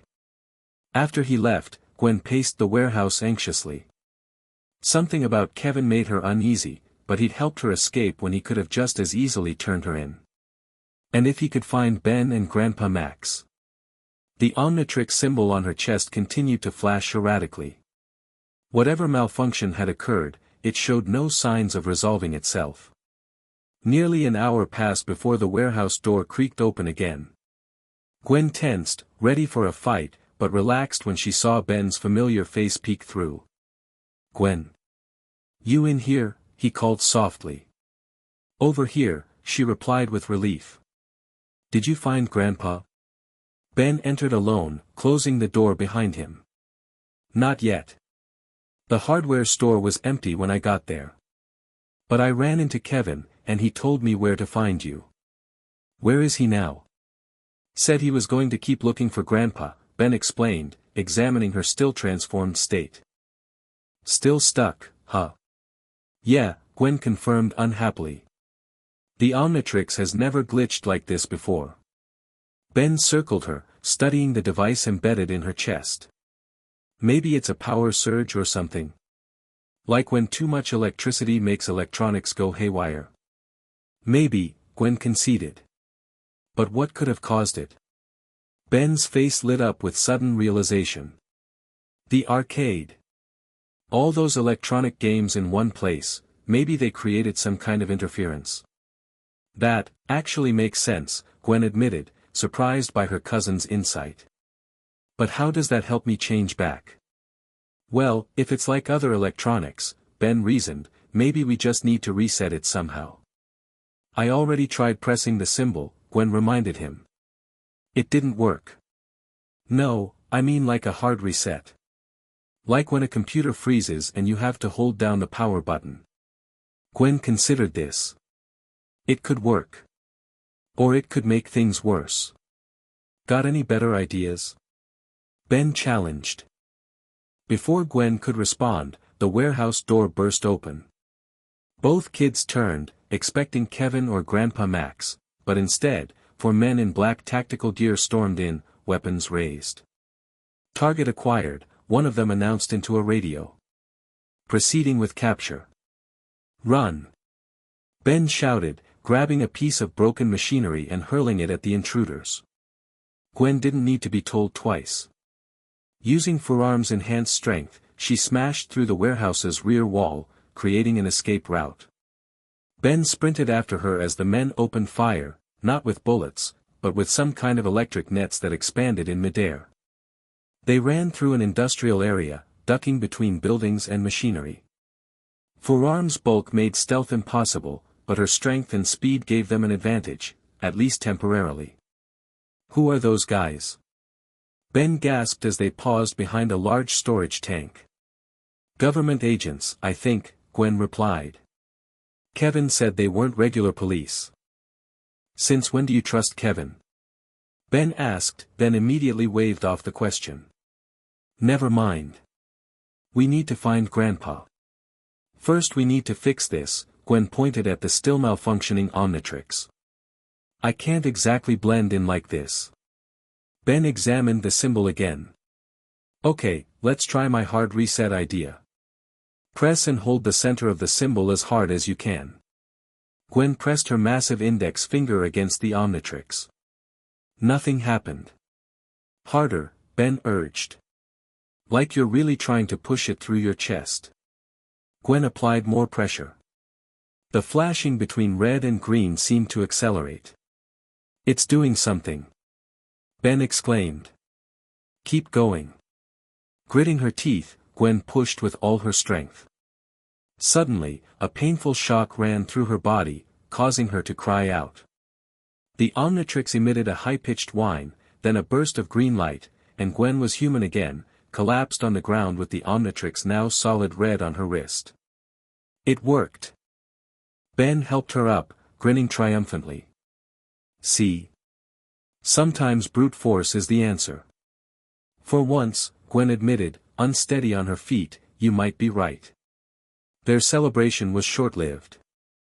A vehicle screeched to a halt nearby, and more black-clad agents poured out. "This way." Ben pulled Gwen toward a narrow passage between 2 buildings. They emerged onto a street just as the rust bucket came barreling around the corner, horn blaring. The RV skidded to a stop beside them, and Grandpa Max threw open the door. "Get in. Now." They didn't need to be told twice. Seconds after they scrambled inside, Max accelerated away, the tires squealing in protest. "What happened?" he demanded once they were safely on the move. "I go to meet my contact for 1 hour, and the whole town's crawling with SACT operatives." "Sacked," Ben repeated. "Special Alien Containment Team," Max explained grimly. "Government agency that deals with extraterrestrial threats. They must have picked up the Omnitrix's energy signature when it malfunctioned." "It wasn't my fault," Gwen said quickly. "The Omnitrix just started glitching out at the arcade." Max's expression softened slightly. "I know, Pumpkin. These things happen. But it means we need to accelerate our plans. We're heading straight for Mount Rushmore now. No more stops." "What about Kevin?" Ben asked suddenly. "He helped us. We can't just leave him behind with those SACT guys looking for us." "Kevin?" Max raised an eyebrow. "A kid we met at the arcade," Gwen explained reluctantly. "He saw me transform, but he helped me hide instead of turning me in." "He said he was going to look for you," Ben added. "He could be in trouble." Max frowned, checking the rearview mirror. "We can't go back now. If this Kevin is as street smart as you suggest, he'll lay low until things calm down." Ben looked unhappy but didn't argue further. As they left the town behind, Gwen couldn't shake the feeling that they hadn't seen the last of Kevin. The Omnitrix remained red for hours afterward, apparently needing extended time to recover from whatever had caused the malfunction. Gwen used the downtime to update her journal with detailed notes about the incident, while Ben tinkered with some of the spare parts he'd collected during their travels. As evening fell, Max pulled the rust bucket off the main road and into a secluded clearing. "We'll rest here tonight," he announced. "Should reach Mount Rushmore by noon tomorrow." While Max prepared dinner, thankfully normal spaghetti, Gwen joined Ben outside where he was experimenting with a small device made from spare parts. "What are you building now?" she asked, genuinely curious. Ben held up what looked like a modified flashlight with additional components attached. "Omnitrix detector. Or at least, that's the idea. If I can calibrate it to recognize the same energy signature the SACD guys were tracking, we might be able to detect when they're getting close." Gwen was impressed despite herself. "That's actually really smart, Ben." "Don't sound so shocked," he replied with a grin. "I have my moments." As they sat together under the stars, a comfortable silence fell between them. Finally, Ben spoke again, his voice uncharacteristically serious. "Hey, Gwen. Do you ever wonder what would have happened if I'd found the Omnitrix instead of you?" Gwen considered the question. "Honestly? You probably would have used it to prank your teachers and show off at school." "Yeah, probably," Ben admitted with a chuckle. Then, more seriously, "but I think I'd have figured it out eventually. The hero stuff, I mean." "I know you would have," Gwen said sincerely. "You might be a doofus sometimes, but your heart's in the right place." Ben looked surprised by the compliment, then tried to cover it with his usual bravado. "Well, duh. I'd have been an awesome hero. The best ever." Sure. Gwen rolled her eyes, but she was smiling. The moment was interrupted by a beeping from her wrist. They both looked down to see the Omnitrix glowing green again. "Finally!" Gwen exclaimed. It reset. Just in time, Max called from the RV doorway. "Dinner's ready." After dinner, as Ben and Max cleaned up, Gwen stepped outside for some fresh air. The night was clear, with thousands of stars visible above. She looked up, wondering how many of those distant points of light represented worlds whose species were included in the Omnitrix. A rustling sound from the nearby trees caught her attention. Instantly alert, Gwen activated the Omnitrix, ready to transform if necessary. "Who's there?" she called, keeping her voice steady. "Relax," a familiar voice replied as Kevin stepped out of the shadows. "Just me." "Kevin?" Gwen's surprise quickly turned to suspicion. "How did you find us?" He tapped his temple with a smirk. "I'm good at tracking things that interest me. And right now, that watch of yours is very interesting." "You shouldn't be here," Gwen said, not lowering her guard. "Those government agents are back in town, still searching empty warehouses," Kevin finished for her. "I gave them the slip hours ago." He approached slowly, eyes fixed on the Omnitrix. "So it's working again, huh?" "Stay back," Gwen warned, hovering her finger over the activation button. Kevin held up his hands. "Hey, I'm not here to cause trouble. Just the opposite." His expression turned serious. "I want to help." "Help how?" "Those government guys. They're not going to stop looking. And from what I overheard, they're not the only ones after that watch." He nodded toward the RV. "Your grandpa knows it too. That's why you're running." Gwen narrowed her eyes. "You've been eavesdropping on us." "I prefer to call it gathering intelligence," Kevin replied with a half-smile. "Look, I know what it's like to be hunted for being different. I can help you stay off their radar." Before Gwen could respond, the RV door opened, and Ben emerged, stopping short when he spotted Kevin. "Kevin! You made it," he exclaimed, clearly delighted. "See, Gwen. I told you he'd be okay." "Keep your voice down," Gwen hissed, glancing back at the RV. "Grandpa doesn't know he's here." Too late. Max appeared in the doorway, his expression instantly hardening when he spotted the stranger. In one fluid motion, he produced a small plumber weapon from his pocket. "Step away from my grandchildren," he ordered, his voice leaving no room for argument. "Whoa!" Kevin raised his hands higher. "Easy, old man. I'm a friend." "Grandpa, it's okay." Ben intervened. "This is Kevin. He helped Gwen when the Omnitrix malfunctioned." Max didn't lower his weapon. "Is that right?" "Yeah," Kevin confirmed. "Helped her hide from those government goons. Could have turned her in for what I'm sure would be a nice reward, but I didn't. That should count for something." Max studied Kevin with narrowed eyes, clearly noticing the unusual metal implants in the boy's arms. After a tense moment, he slowly lowered the weapon, though he didn't put it away. "What do you want?" he asked bluntly. "To help," Kevin replied. "And maybe learn a thing or two about that watch in the process." "The Omnitrix isn't a learning tool," Max said firmly. "And we don't need help." "Really?" Kevin's expression turned challenging.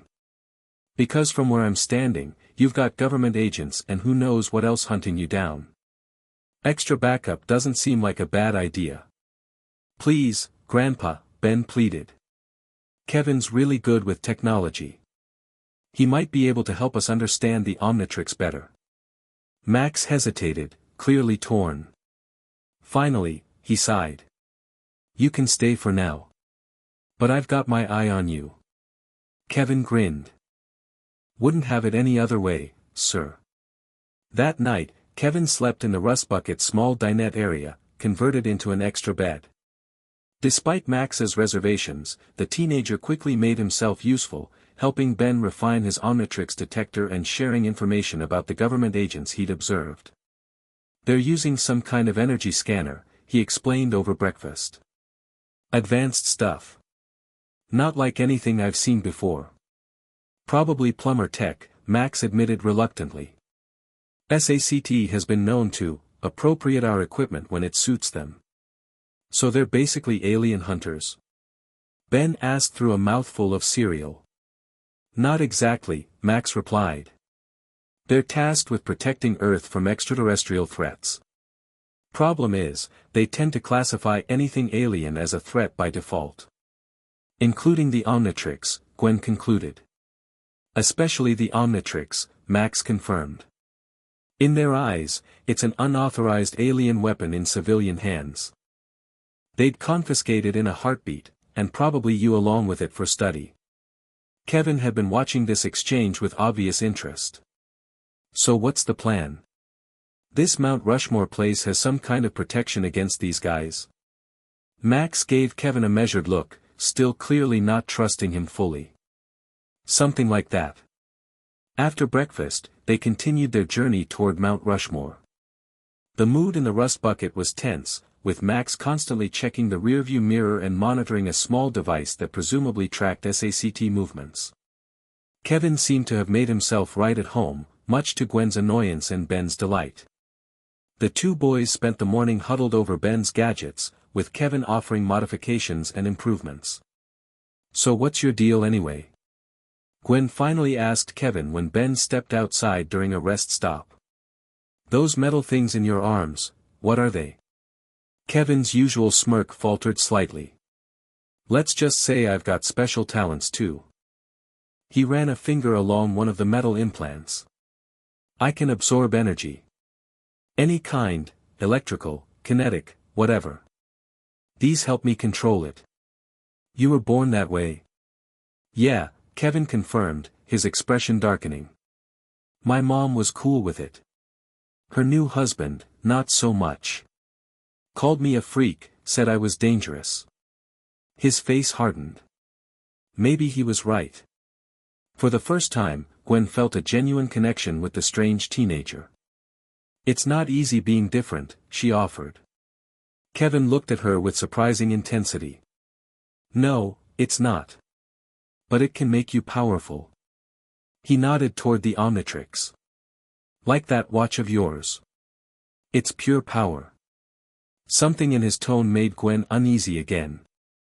Before she could respond, Ben burst back into the RV. Guys. We've got company. Outside, a black helicopter was approaching from the east, its distinctive silhouette clearly military in design. Max emerged from the gas station convenience store, spotted it immediately, and ran for the rust bucket. SACT, he confirmed grimly as he jumped into the driver's seat. They're tracking us somehow. Probably the Omnitrix, Kevin suggested. After that malfunction, its energy signature might be more detectable. We need to move. Max gunned the engine, pulling away from the gas station just as the helicopter passed overhead. We're only about 30 miles from Mount Rushmore. If we can reach it before they intercept us. The helicopter abruptly changed course, moving to block their path. As it hovered directly in their way, a voice boomed from its loudspeaker, "Attention. This is the Special Alien Containment Team. Stop your vehicle immediately." Not happening, Max muttered, swerving onto a dirt access road that cut through dense forest. The helicopter attempted to follow but was forced higher by the trees. They're calling for ground support, Kevin observed, watching through the rear window. We've got maybe 5 minutes before they cut us off. We need a distraction, Max decided. Something to throw them off our trail. Gwen looked down at the Omnitrix, now fully charged. I could transform, lead them away while you guys continue to Mount Rushmore. No, Max said firmly. We stick together. I've got a better idea, Kevin interjected. He held up one of Ben's half-finished devices, a small remote control with various attachments. With a few modifications, we could use this to create a false Omnitrix signal. Send them on a wild goose chase. Ben's eyes widened. You could do that? Sure, Kevin replied confidently. Just need a power source and something to broadcast the frequency. He glanced at Gwen. The watch gives off a specific energy pattern, right? I could absorb a tiny bit of it, then channel it into this device. Max looked skeptical. That sounds dangerous. Got any better ideas? Kevin challenged. Those guys are closing in, and unless your secret base has some kind of cloaking device, we need to throw them off our trail. After a moment's hesitation, Max nodded. Do it. But be careful. Kevin immediately began disassembling Ben's device, working with remarkable speed and precision. I'll need something to boost the signal, he muttered, looking around the RV. Will this work? Ben pulled a small satellite radio from under his bunk. It can broadcast for miles. Perfect, Kevin grinned, incorporating the radio components into his creation. Finally, he turned to Gwen. Now I just need a sample from the watch. Gwen hesitated, still not entirely trusting Kevin.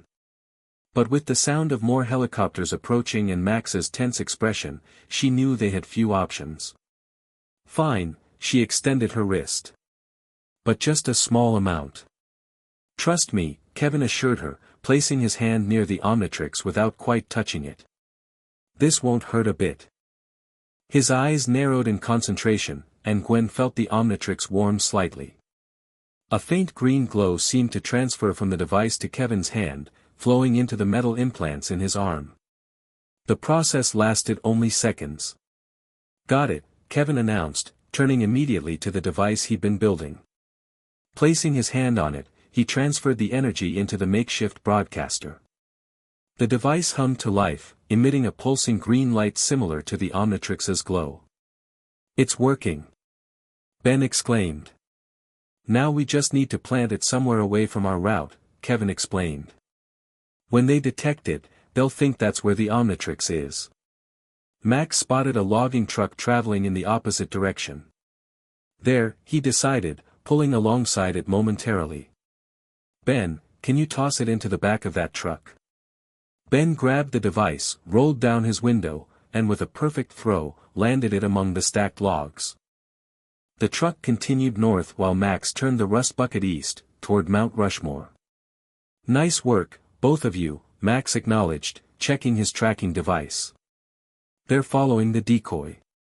That should buy us enough time. Kevin looked inordinately pleased with himself. Told you I could be useful. For the next hour, they drove without incident, eventually joining the main road that led to Mount Rushmore National Memorial. Tourists thronged the visitor center and viewing platforms, providing perfect cover as Max led them away from the main crowds toward a service area.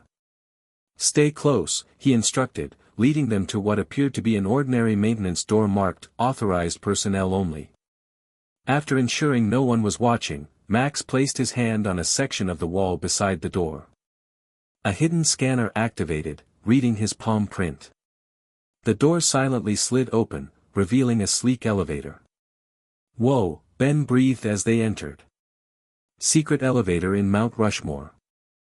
This is so cool. Focus, Max cautioned as the elevator began its descent. Once we're inside, follow my lead. The base might still have active security systems.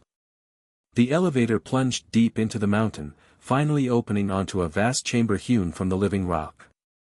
Unlike the abandoned plumber base they'd visited earlier, this facility appeared to be in pristine condition, gleaming metal walkways, advanced computer systems, and what looked like a fully equipped laboratory.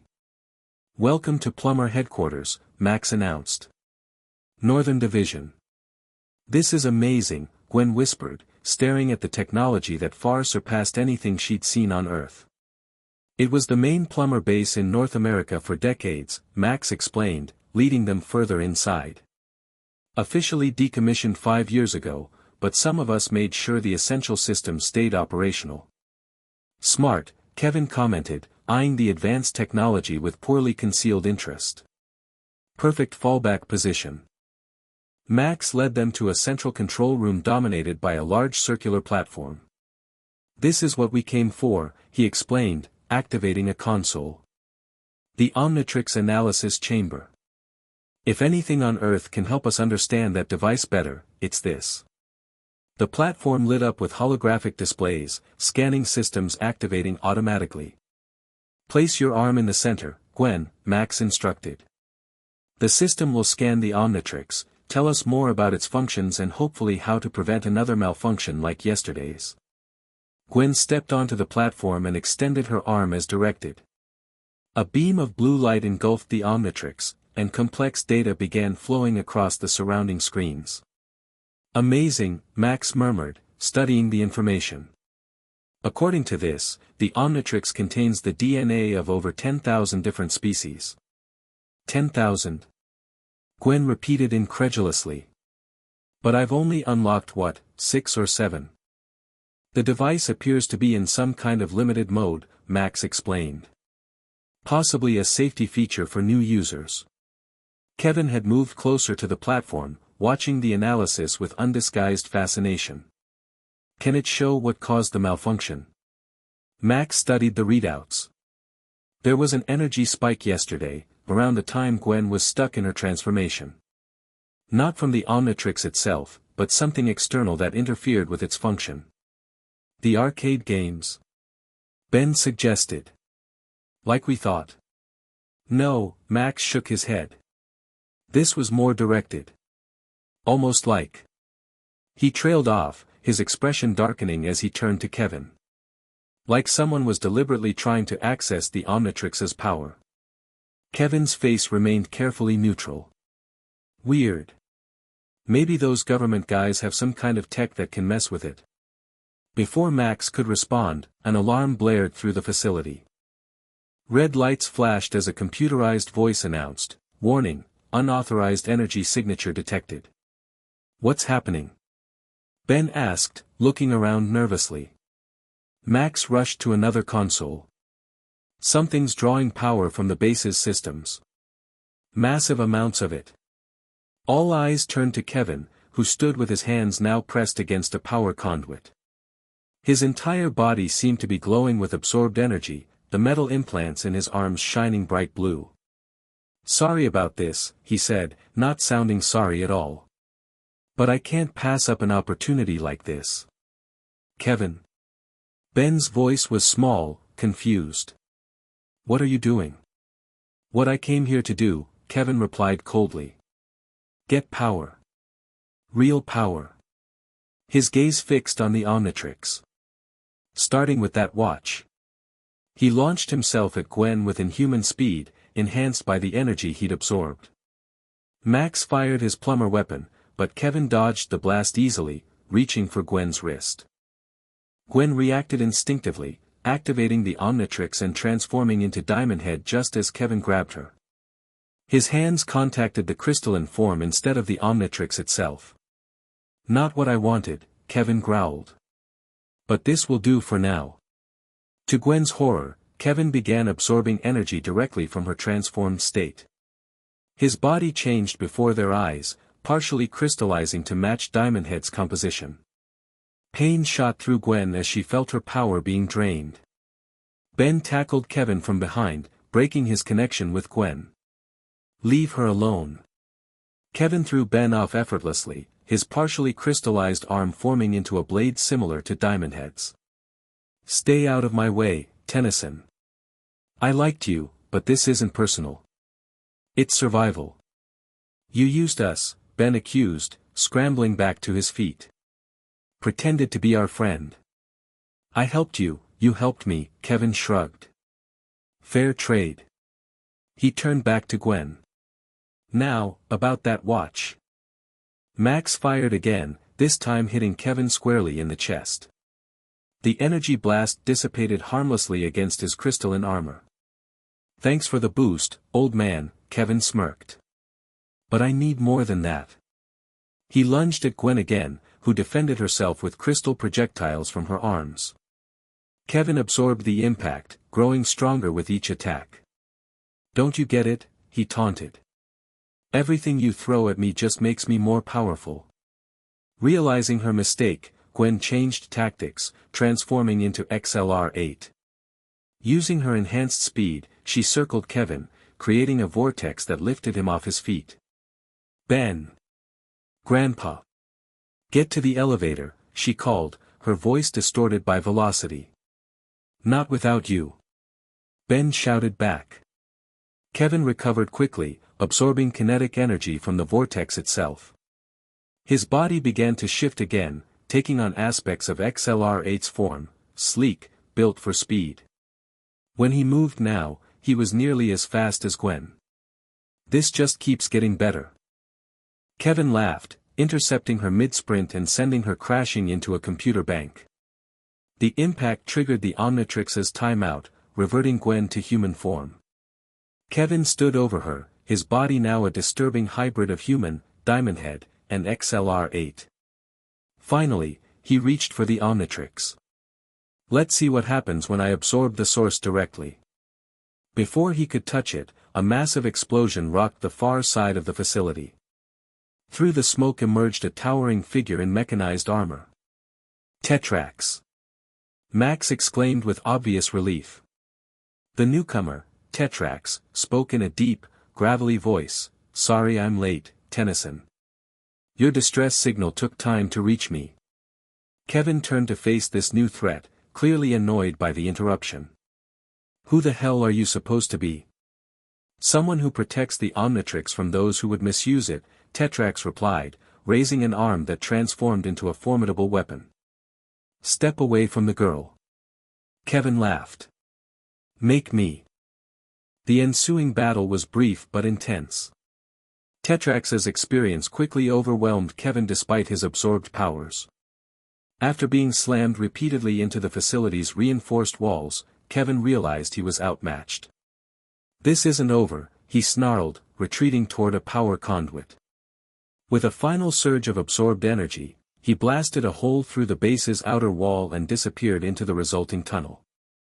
Gwen struggled to her feet as the Omnitrix slowly recharged, its face blinking from red to green. Max and Ben rushed to her side. "Are you alright?" Max asked urgently. "I think so," Gwen replied shakily. "But Kevin, he absorbed powers from the Omnitrix transformations." "A problem for another time," Tetrax interjected, approaching them. He removed his helmet, revealing a face composed of the same crystal material as Diamondhead. "Right now, our priority is the Omnitrix's security."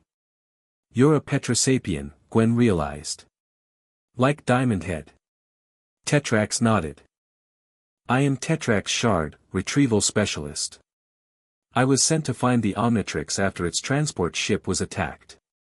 "Sent by whom?" Max asked suspiciously.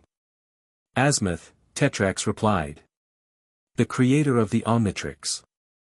He was most displeased when the device went missing." "It found me," Gwen said defensively. "I didn't steal it." "No one is accusing you of theft," Tetrax assured her. "But the Omnitrix was never intended for human use. It's a peacekeeping tool, designed to foster understanding between species by allowing its user to experience life as other beings." "That's exactly how I've been using it," Gwen protested. "I've been learning about each alien form, documenting their abilities, using them to help people." Tetrax studied her with newfound interest. "So I've heard. Reports of your activities have reached far beyond Earth. Some are quite impressed by your restraint and ingenuity." "And others?" Max prompted. "Others see only a primitive being wielding power beyond her comprehension," Tetrax replied honestly. "Power they wish to claim for themselves." "Like Vilgax," Max said grimly. Tetrax's crystalline features hardened at the name. "You know of him?" "We've had run-ins with his bounty hunters," Max explained. "Krob and 66. If Vilgax has dispatched hunters, then the situation is more dire than I thought," Tetrax said gravely. "He is relentless in his pursuit of power. The Omnitrix would make him unstoppable." "So what now?" Ben asked. "Are you going to take the Omnitrix from Gwen?" Tetrax considered this. "That was my original mission. But circumstances have changed." He turned to Gwen. "You have shown unexpected aptitude with the device. Azimuth may reconsider his position if I report your responsible use of it." "So she gets to keep it?" Ben clarified. "For now," Tetrax nodded. "But you must be prepared. Vilgax will come for it himself when his hunters fail. And unlike them, he shows no mercy." Max's expression was grim. "We've met before. I know what he's capable of." "Then you understand the danger," Tetrax said. "I will remain on Earth for the time being, monitoring the situation and providing assistance when needed." He handed Max a small crystal. "Use this to contact me if Vilgax makes his move." After Tetrax departed to secure his own ship, hidden somewhere in the Black Hills, they assessed the damage to the Plumber base. Most systems were still operational, but Kevin's escape had compromised its security. We can't stay here, Max decided. It's no longer safe. Where do we go? Gwen asked. If Vilgax is coming, nowhere on Earth will be safe. We keep moving, Max replied. Stay unpredictable. And we prepare for the fight that's coming. He looked at both kids with determination. Gwen, you need to master every alien form the Omnitrix offers you. Ben, those gadgets of yours might make the difference in a pinch. We'll need everything we've got. What about Kevin? Ben asked quietly. His earlier enthusiasm for the older boy had been replaced by hurt and betrayal. He's out there with stolen alien powers. One problem at a time, Max counseled. Kevin's dangerous, but Vilgax is the immediate threat. That night, they camped several miles from Mount Rushmore, the rust bucket hidden in a dense forest. While Max contacted his remaining plumber allies for support, Gwen and Ben sat outside by a small fire. I should have seen it coming, Ben said suddenly. Kevin was just using us the whole time. Gwen shook her head. He fooled all of us, Ben. Even Grandpa. Yeah, but I was the one who kept pushing for him to stay, Ben replied bitterly. I thought he was so cool, with his powers and his attitude. I was an idiot. You saw someone who was different, like us, Gwen said gently. Someone who understood what it's like to have abilities others don't. That's not being an idiot. That's being human. Ben poked the fire with a stick. I guess. Still feels awful though. They sat in silence for a while, watching the flames dance. Finally, Ben spoke again. Hey, Gwen. When Kevin absorbed your alien forms, does that mean he can turn into them whenever he wants now? Gwen had been wondering the same thing. I don't think so. From what Grandpa explained while you were getting firewood, Kevin's power is energy absorption. He can temporarily take on properties of what he absorbs, but it fades eventually. He'd need to keep absorbing to maintain those abilities. That's something, at least, Ben said, looking slightly relieved. Still pretty scary though. Yeah, Gwen agreed softly. It is. When they returned to the RV, Max had finished his calls and was studying a star chart on his modified laptop. He looked up as they entered. Good news, he announced. I've made contact with some old friends who are willing to help. They'll be watching for any sign of Vilgax's ship entering Earth's atmosphere. How will we know when he's coming? Ben asked. Trust me, Max replied grimly. When Vilgax makes his move, everyone will know. That night, Gwen had a strange dream. She found herself floating in a vast space filled with swirling green energy, the same color as the Omnitrix's glow. Around her, countless alien forms moved in and out of focus, some familiar, others completely foreign to her. A voice spoke, not in words exactly, but in impressions that formed meaning in her mind. The connection grows stronger. You learn quickly, Gwen Tennyson. Who are you? She tried to ask. I am many, came the reply. All who have worn the Omnitrix before you. All whose DNA resides within it. We are connected now, across space and time. Images flashed through Gwen's mind, alien worlds, strange civilizations, battles fought with the power of the Omnitrix. And behind it all, a presence watching, evaluating. Azimuth, Gwen realized. The Creator. He observes, the collective voice confirmed. Your use of his greatest creation intrigues him. You are not what he expected. Is that good or bad? Gwen wondered. That depends on what comes next, the voice replied enigmatically. A great test approaches. Vilgax is only the beginning. The dream shifted, showing a massive battleship entering Earth's atmosphere, weapons primed for destruction. At its helm stood a towering figure with tentacle-like appendages on his face and eyes burning with malevolence. Vilgax, Gwen whispered, fear gripping her even in the dream state. He comes, the voice confirmed. But remember, Gwen Tennyson. The Omnitrix is more than a weapon. It is understanding. It is connection between all living things. Use it wisely. Gwen woke with a start, heart pounding. The Omnitrix on her wrist pulsed softly with green light, as if acknowledging her dream.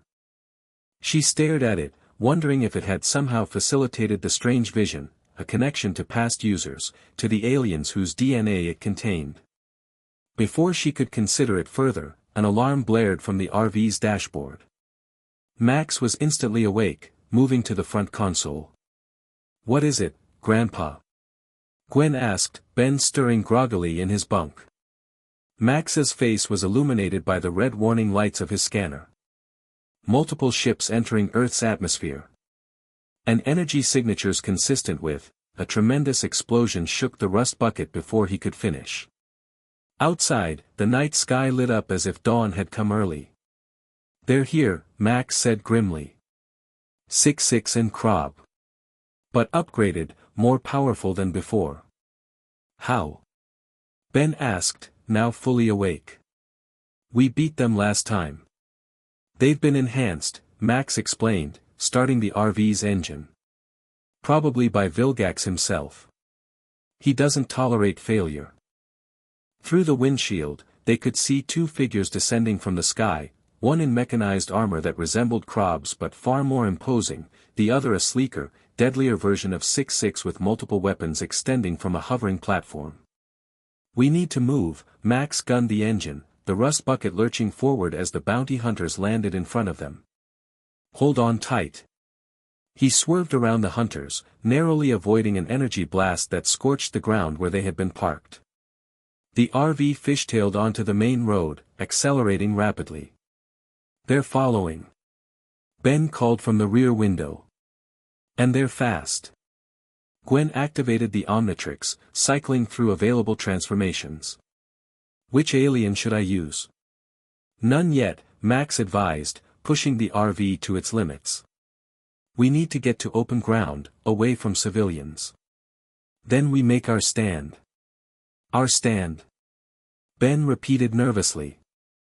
"Against super-upgraded alien bounty hunters." "We've faced worse odds," Max reminded him, though his expression suggested he might be overstating their chances. They raced along deserted highways, the hunters gaining steadily despite Max's evasive driving. Finally, they reached a vast open plateau, miles from any town or habitation. "This is it," Max announced, bringing the rust bucket to a halt. "Gwen, you're up. Ben, stay with me. I've got plumber weapons in the hidden compartment." Gwen nodded, selecting XLR-8's form for speed. The transformation washed over her, and seconds later she stood ready in her velociraptor-like alien form. "Be careful," Ben called after her as she sped from the RV. The hunters had landed nearby, their weapons trained on the rust bucket. 6-6 chattered in his unintelligible language, while Krob's mechanized voice boomed across the plateau, "Surrender the Omnitrix, and your deaths will be quick." "How about neither?" Gwen replied, using XLR-8's incredible speed to circle them, creating confusion. The bounty hunters were prepared this time. Krob deployed a wide-area energy net that nearly caught Gwen as she raced past. 6-6 launched dozens of small drones that tracked her movement patterns, forcing her to constantly change direction. Despite her speed, Gwen found herself increasingly boxed in by their coordinated attacks.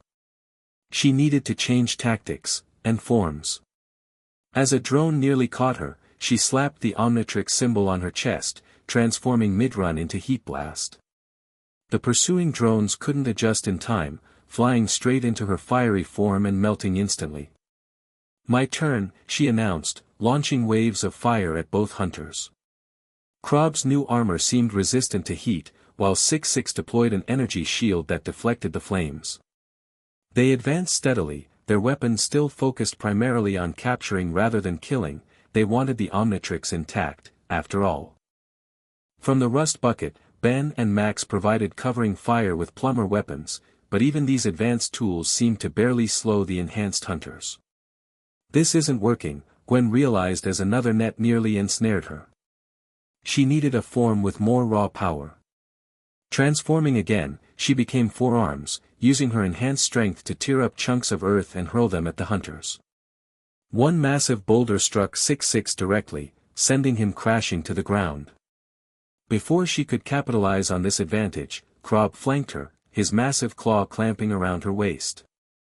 "Got you," he gloated, the claw beginning to squeeze painfully. "The Omnitrix belongs to Vilgax now."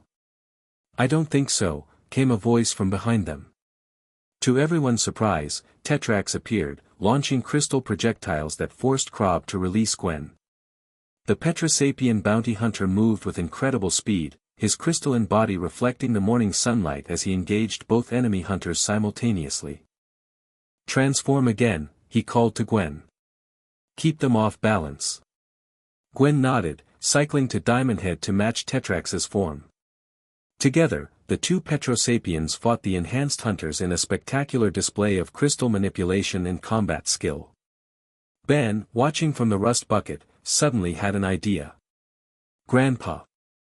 Their communication signals, they must be coordinating their attacks somehow." Max looked at him sharply. "You're right. If we could disrupt their comms."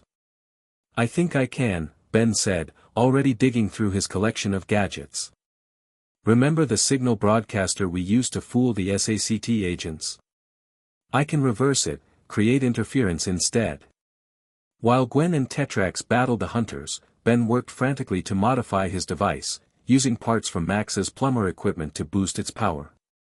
Within minutes, he had created a crude but potentially effective signal jammer.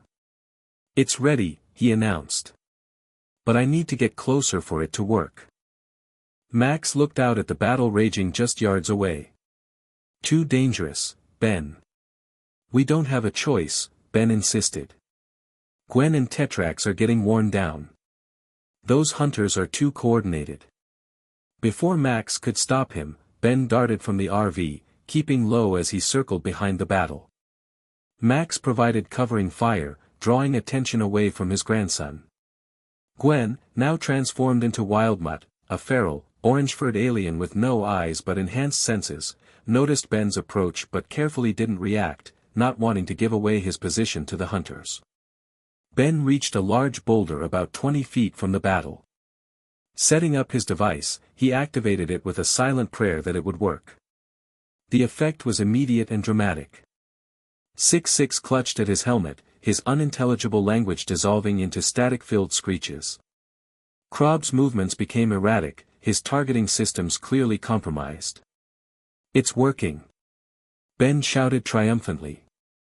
The hunters, realizing the source of the interference, both turned toward Ben. 6-6 launched a barrage of missiles in his direction. "Ben!" Gwen roared in Wildmutt's guttural voice, leaping to intercept the attack. Time seemed to slow as the missiles closed in on Ben's position.